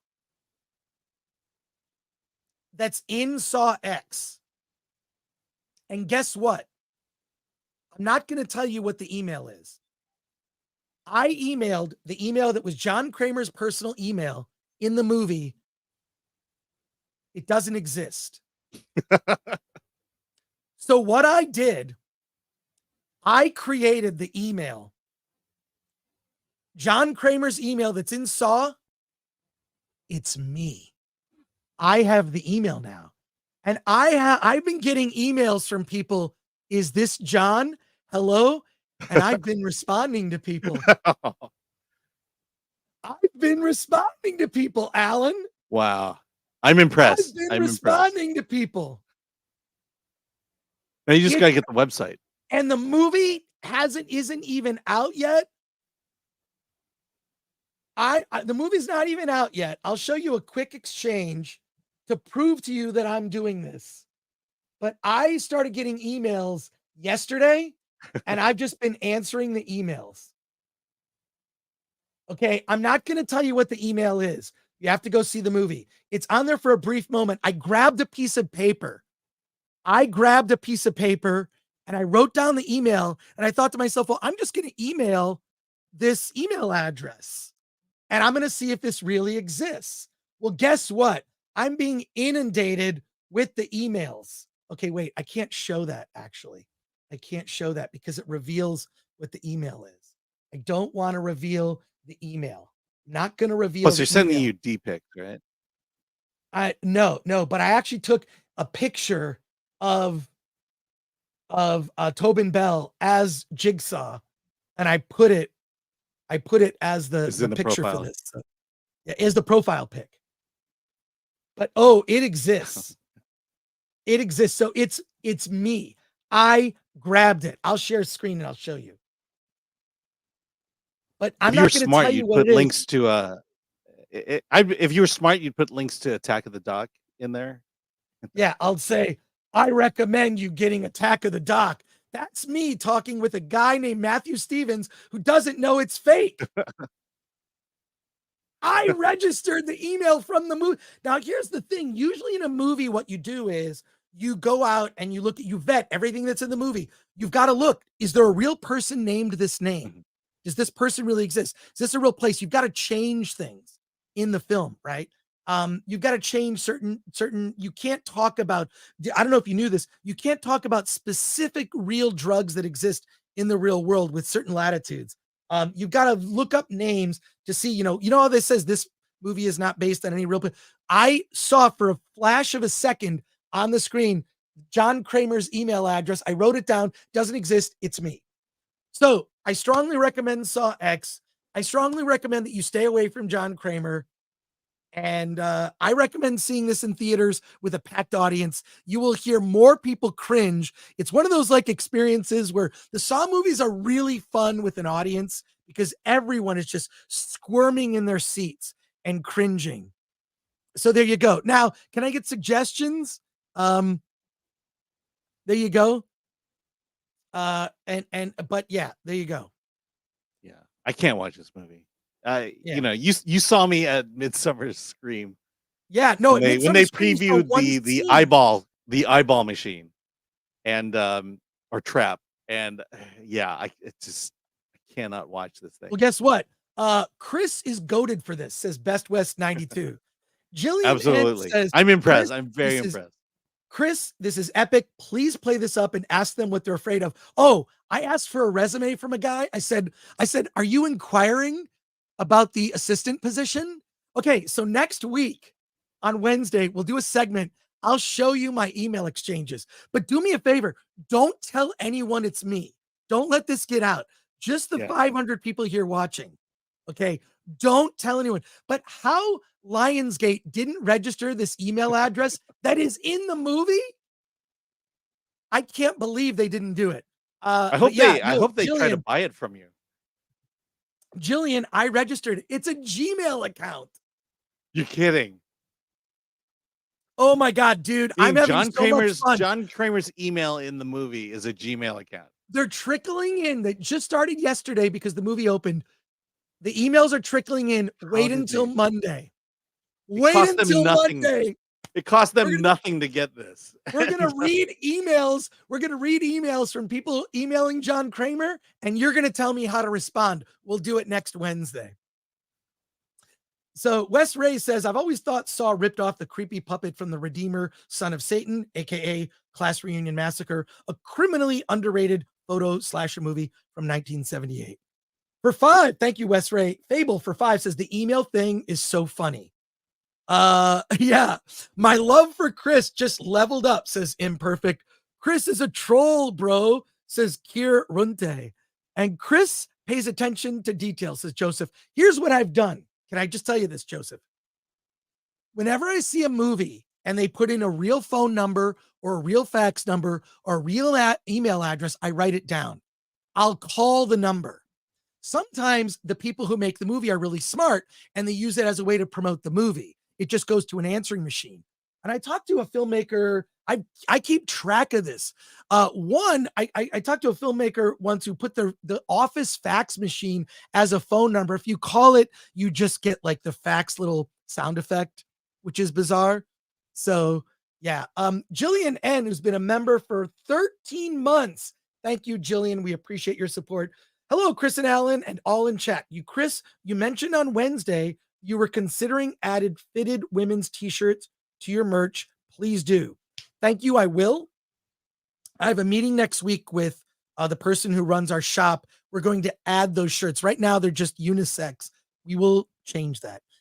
David, thank you, Jillian. We appreciate your support. David Durdick says, so is it a prequel to Saw 1, not a new one? No, chronologically, this takes place between Saw 2 and 3. So it's a prequel to Saw 3, but a sequel to Saw 2.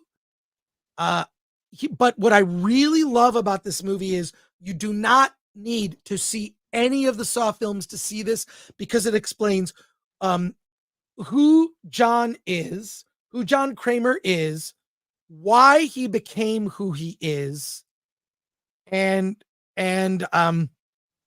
who he is, why he became who he is, what's his purpose in life, and you feel this sympathy for him. The first 30 minutes, it feels like a Lifetime movie about someone dealing with cancer. It's very heartfelt. Tobin Bell knocks it out of the park.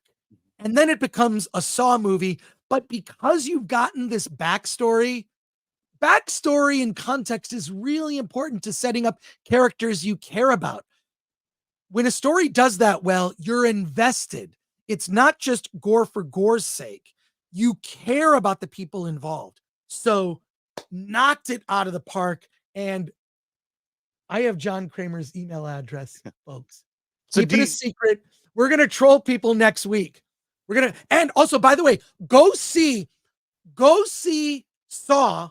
If you mention, is this the Film Threat guy? I'll say, yeah. I'll just give me a clue and I'll confirm that it's me. If you don't believe me, I wrote down the email address and I'm now having conversations with people over this.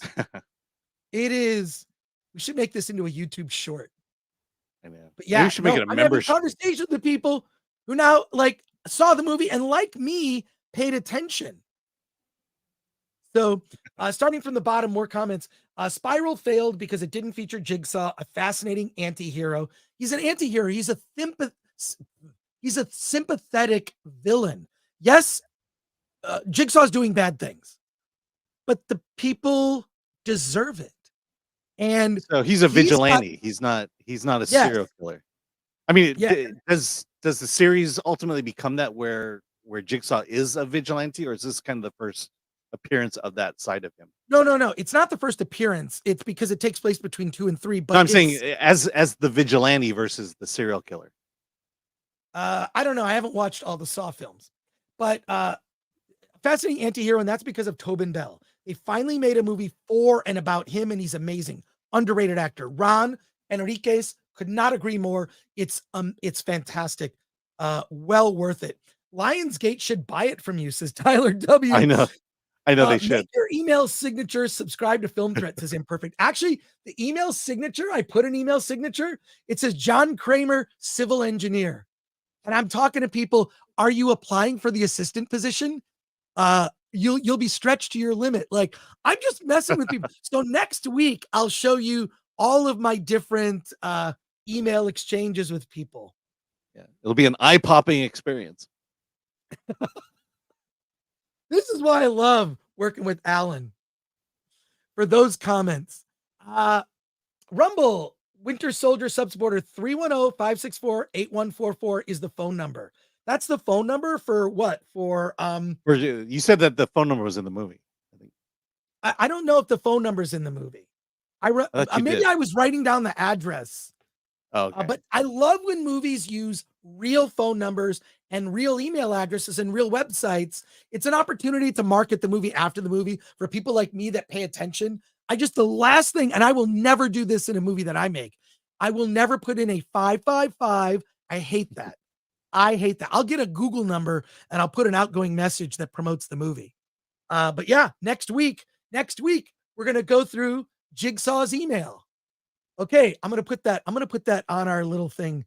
Let's check Jigsaw's email. We're going to do that as a segment. And I'm going to ask you to help me respond. Okay? All right, that's a segment for next Wednesday. We're going to talk about Loki season 2. Al and I will have seen the first 4 episodes. We'll talk about Ahsoka, and we're going to check Jigsaw's email. How about that? Please join us in the chat here. All right, we've got other movies to review. Oh, final comments here. My apologies. Okay, that's the phone number in the movie. Is it the phone Maybe it's number? not. I'm seeing a whole bunch of other phone numbers popping up in the chat. So are these phone numbers that have been used in other films? We did an article once on Film Threat. We're gonna hold comments on this because we got to get to our final. But thank you, Jillian, for your comments and your membership for 13 months. I did an article on filmthreat.com that's still there that I should update. It's an article where I did capsule reviews of movies within movies. So I kept a list. You know, when you watch a movie and there's like a fake movie in the movie? Well, I've been keeping a list for years of that. And I wrote an article. It's like 10 years old, but it's on the Film Threat website, Alan. We should update the article and we should probably try to group source it. Where I reviewed little capsule reviews of, like, one of my favorite ones is in the movie Ghost World. It's called The Flower That Drank the Moon. And there's a trailer for it playing in the background of the video store where the character in the video store works in Ghost World. She works at this video store, and there's this soaring, triumphant epic, The Flower That Drank the Moon, which is like a stupid title for like an Oscar bait movie. So I was like, I kept track of all these fake movies, and I just wrote reviews of these movies if they existed. We're going to do an article on the Film Threat website, phone numbers, email addresses, and what happens if you call those numbers or visit those websites or email those email addresses.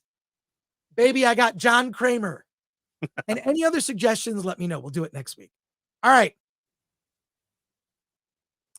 Here we go. Alan, let's get your review of Muzzle. Muzzle is actually in theaters today. We got to pivot here. Where's our Muzzle pick? Should be there. Okay, you do that. I'll do the banner.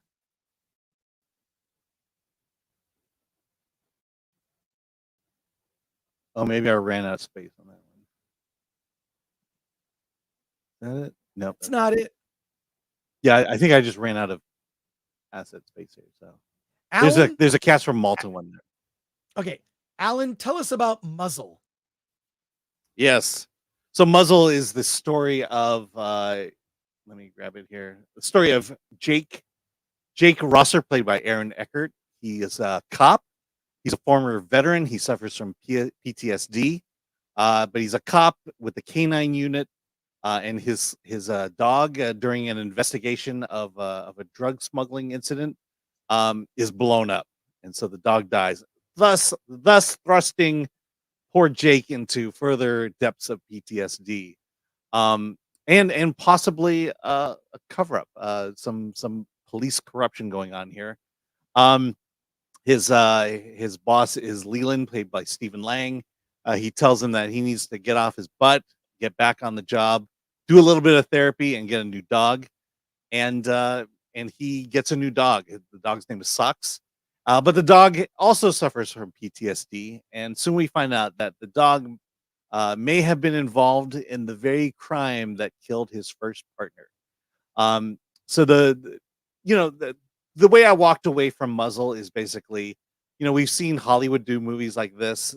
This is a much grittier, darker indie version of those movies of a cop and his dog. The idea that this is about the cop and his dog and this loving relationship. There's elements of that, but it's very gritty in terms of, he has to figure out, what is causing his new partner Socks her PTSD. And in doing so, unravels police corruption going on here. And so, I would say it's a very different, very grittier take on the whole K9 cop story genre, story trope. And so, mild recommendation. I think, it is an indie film, and so we tend to elevate those a little bit. I think, it's just kind of a mid police cop story there. So that's Muzzle. So, question: if you're a dog lover, will you love Muzzle more than, say, if you're not a dog lover? I would say, dogs get hurt in this one, and it's not cute. Cute is not a word I'm going to associate with this story. Ooh, okay. I don't know how I feel about that. Yeah, I mean, like I said, I like the fact that it's a different take on it. It's not Turner and Hooch. No, it tries to be not only a little more authentic, but more on the darker side of things. Okay. All right. All right. Well, let's do this. We're gonna pivot quickly. We're gonna talk about the Cats of Malta. There you go. Oops. We really gotta get our timing down. Timing down. You and I are terrible. All right. Here we go. Yeah. All right. Let me tell you about the Cats of Malta. This is a short 90-minute documentary about cats who live in this area in Malta. It's an island, and there are stray cats everywhere. There's probably I think they mentioned almost 10 cats per person here. They live amongst the people, and it's a very cute documentary about cats. If you love cats, you will love The Cats of Malta. They well, they don't interview any cats in this movie, but they interview a bunch of the people who live on the island and the volunteers that take care of the cats and how they kind of adopt the cats in a sense. So you'll see like this one woman goes in her backyard and there are about 50 different cats that live in her backyard and she feeds all of them. You see them in the city. There's even like a big statue that the citizens erect that is dedicated to all the cats. If you're a cat person, this is like going to cat heaven. And to be honest, there's not a lot more to this film. It's just a bunch of people talking about how much they love cats on an island where there are a ton of cats. And that's the whole movie. I kept waiting for something to happen that would have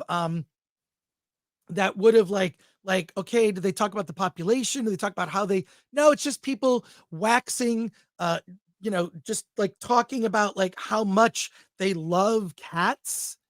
And that's it.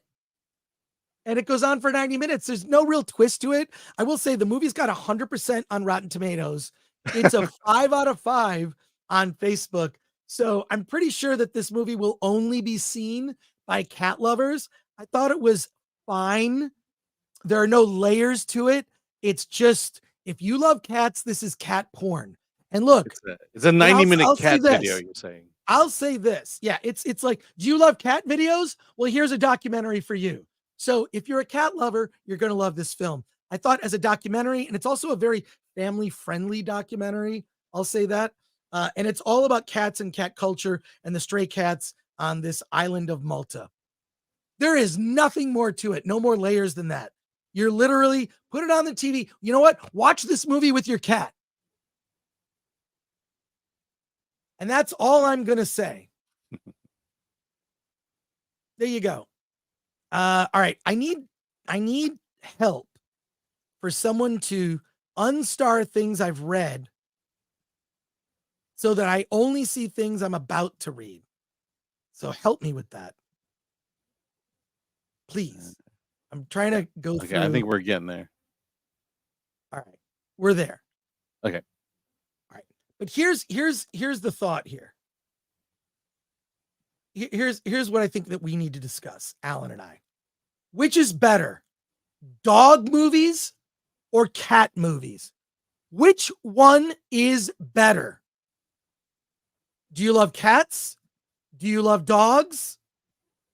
I don't know, but we're going to fight it out right now in a segment we call Versus.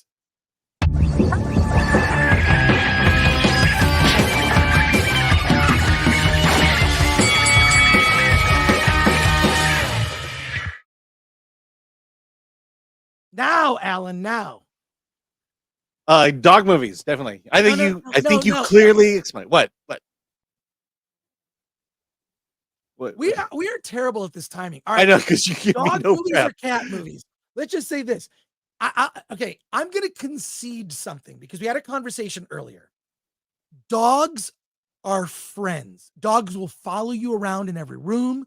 Dogs are loyal. They won't eat you if you die. They will never eat their owners. Unfortunately, cats will eat their owners. I think dogs are friends. Cats are roommates. And even sort of like, and while I love cat videos, cats own the internet. Dogs own the movies. I swear, I feel like that's how I feel about this. So when it comes to how is this a versus? What is the number one? What is the number one cat movie? There isn't one. So what I'm saying is I kind of have to like lose this fight. What are your arguments? I know that this is not a versus because you and I agree on this. You know, Garfield is the best cat movie, and it's a cartoon cat, and that's I think part of it is the fact that it's easier to train dogs to do human things than it is to train cats, and that's why there are more dog movies, because dogs can actually do the things you're seeing on the screen. Just as much as Strays was a animated kind of dog movie, you had dogs actually performing on screen. You know, cats, you can train cats, but it's very difficult, and I don't think the results are consistent the way dogs do. There's And even so a cat circus I almost went to. I almost went to this cat circus where they have cats do tricks, but the yeah. thing is, cats are very much like, I'm gonna do me, you do you. Whereas dogs are like, are you going in this room? I'm just Yeah. gonna follow you. Are you going over here? I'm gonna go over here. Are you gonna Okay. take me outside? I need to go outside. I gotta Or pee." better yet, oh, you want me to do that for a treat? I'll do it. And Yeah, exactly. they're easy to direct. You know, someone brought up That Darn Cat was probably the only movie I can think of that featured a real cat. Yeah, but it's Pet like, Cemetery. I don't look, think Pet Cemetery. The cat in that one was much of an actor. I have to be honest. I know this was supposed to be a versus, but I have to Yeah. be honest. I have to be honest. Look, if I feel passionately about something, but I can't fight this one. There are more dog movies have been made. They don't make cat movies as much. Having said that, there are more popular cat videos on the internet. Cats own the internet, dogs own the movies. I have to concede. So I don't know what to say on this argument, but I can't lie about it. I can't like just completely like divorce myself from reality and say that like, well, cat movies are better. That's not true. Cats are really good in cartoons though. Cats are like the internet. Cats own the internet. If you look at internet videos, I can't tell you how many times people have sent me, look at this cute cat video. I'm just going to sit all day and watch cat videos for hours and lose track of time. Okay. I know people like that. And I have been sent many cat videos from people who want me to see the cute cat videos. And guess what? I get sucked in with cat videos, but there aren't cat movies because I think we know like that cats just don't work in terms of a movie sense. Dogs have different attributes personality wise that I think lend themselves better to storytelling. Whereas cats, just as characters, do crazy stuff like try to jump places they can't land. I always love that thing where they show a cat video where a cat like tries to jump, doesn't make it, and falls, or underestimates like how far something is. You see cats taking making crazy choices. That's why they say cats have 9 lives. And I've been a cat person, but I've never been opposed to a dog. And every time I've had a friend who has a dog, the dog really loves me. I don't know what it is. I think it's because I hold back. I don't just give my attention away to a dog. I don't just do it. I don't give it away. I know where to scratch. Where's that video? Do we still have that video? I think we may have deleted it.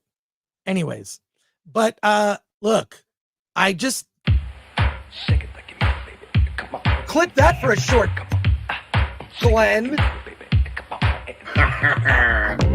Clip that for a short. Clip that for a short.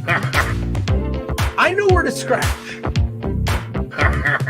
Scratch.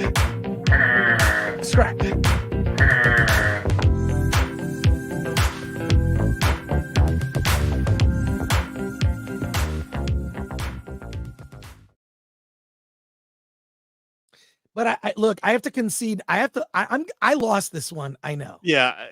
I debate. You know what it was? It was you and me against me. I know. I thought you were legitimately going to defend cat movies, and because yeah, I'm this a realist. This is not a good example of what versus is supposed to be. Well, the thing is this: if you and I are being honest, dog movies are better than cat movies. Cat videos on the internet are better than dog videos on the internet. That I will die on that hill. And there we are. So look, we're ending on a fun note. Let's take a look at our final comments as we wrap up for today. Over 3 hours. We're 3 hours and 9 minutes in. Oh. Matthew Hammond, please create a legit signature with his name and company if appropriate. Matthew Hammond, any suggestions? All I put was civil engineer because that's in the movie he describes himself as a civil engineer because he has the engineering skills. Rabbi Steve sounds a little like Dog, but that wasn't a cop movie, but rather about 2 Army Ranger vets, one human, one canine, both suffering from PTSD. I love Dog. It was not pure comic. Yeah, Dog was good, but it was much darker, and it was much more about the crime than it was about the relationship between the dog and the owner. Yeah. Alan Horkin, has Chris seen Keddy? It was a doc about the cats of Istanbul. I have not seen it. It's probably very similar. JTP RX, of course, it's 100% on Rotten Tomatoes. Imperfect Cat Ladies will watch it 9 times. John Snowden, The Cat from Outer Space. Oh yeah. Alan Gray, why not both Homeward Bound, The Incredible Journey? Yeah, that features both cats and dogs. Doc Savage, Stephen King's Cat's Eye and Sleepwalkers. Aaron Taylor, but Cats of Malta is better than Muzzle. I haven't seen Muzzle. There you go. Lord Shax from Rumble says this qualifies as a Chris Cat rant. Well, there you go. Tom Siebert says Catwoman tons hotter than Dog Woman. All right, Catwoman. Yes, 100%. 100%. Catwoman may be the worst superhero movie, says Jeremiah M. Well, you're not wrong there. Aaron Taylor, Lost. Can't win a fight starting on your back. Chris fought like a cat, says Aaron Taylor. Yeah, I did fight like a cat. I'm sorry. I can't. So who won? Cats or dogs, says Joseph. It was you know what? It was a tie. Cats won the internet. Dogs won the movies. A tie. I would say animated cats do very well. Puss in Boots, Garfield. Yeah. Animated cats. Bonnior says 199. Argyle for the win. Cujo, on the other hand. Thank you, Bonnier. Thank you. I appreciate that for 199. Bush and Ryu Cat for 2 is a member. Because of 101 Dalmatians, dogs win in movies only. There you go. And JTPRX says, but dogs invented doggy style. Alan, thoughts? Yeah. Yeah. Instead, I was about to trap myself on that. Yeah. Doggy style. Great. Love it. It's my second favorite. Back to you, Chris. That's gonna get. I just wanted to get a good clean clip. I'm like, I gotta really think about what I'm saying here. Awesome. I was gonna go down a very dark road, and I knew I was gonna get heat for it. So that's gonna wrap it up for us today. I want to say thank you to our mods, Lord Thoth, Latino Slant, Ms. Peak Coffee, and Glenn Brown, my intrepid producer, who I think he has the same camera that they shot The Creator with. So check that out. We will be back next week. Loki season 2, Ahsoka season finale, and we're going to be looking at John Kramer's email. And I have not gotten any new emails in the last, since we've been doing the show, but I got a bunch of emails last night, and I'm not saying anything. I'm not going to say a thing, but I'm shocked that someone from Lionsgate did not register that Gmail address. Yeah, because it was so expensive to get a Gmail address. Oh, you know what I did? I randomly I Gmailed someone that we know that's a friend of ours. Check the private chat. Okay. I sent a Gmail from John Kramer to this person who didn't recognize it. I just said, "Hey, I really love your website." They said, "Oh, thank you." And I said, and then I replied back. I said, "Hey, I have an assistant position open. Are you interested?" And that person didn't respond. It's a mutual friend of Alan and I who should have recognized this. I'm actually really disappointed this person. Eye pop. It was eye popping. So big show next week. Don't miss us next Wednesday. Alan, what do you got coming up this weekend? Yeah, I'll be at the National Comedy Theater tomorrow, Saturday at 7:30 for some good old fashioned improv fun. Cool. And I will be at Halloween 45. It is a convention in Pasadena at the Pasadena Convention Center, directly across the street. There's a Yard House. There's a Regal Cinema there at the Paseo Mall. I'm going to be hanging out there all weekend. So look for me. I'll be going there Saturday morning. It's a convention 100% dedicated to all fandom surrounding the Halloween franchise. So many people from the Halloween franchise are going to be there. I don't know if John Carpenter will be there, but I love horror cons. I'll also be at Son of Monster Palooza in 2 weeks, starting Friday the 13th. I'll be at Son of Monster Palooza in Burbank. No, by the way, when I say I'm going to be there, I'm just a fan walking around. So if you see a guy walking around with a backpack and my hair, it's probably me. I might wear a Film Thread t-shirt to make me easy to spot. So look for me at Halloween 45. Should be a lot of fun. We will see you next week. And I really want to thank our viewers. Loyally, we're getting like 500 people watching us live now. On certain days on Hollywood on the Rocks, maybe it's the timing. We get over 1,000 people watching us, depending on the subject matter. Maybe we should consider changing our time. I don't know if that works for everybody. I know we have international viewers as well, but we are going to start a third show when we get to 100,000 subs. We're going to launch a third show, and we're going to announce Critics Court Star Trek. We're putting Star Trek on trial. But I just want to thank you for your continued support. And hopefully before the end of the year, we crack 100,000. What are we up to now, Alan? We are 92.2. So 92,000. Just a little. 92,000. Just, under 8,000 new subscribers. So please, if you're a new subscriber, sub to the channel.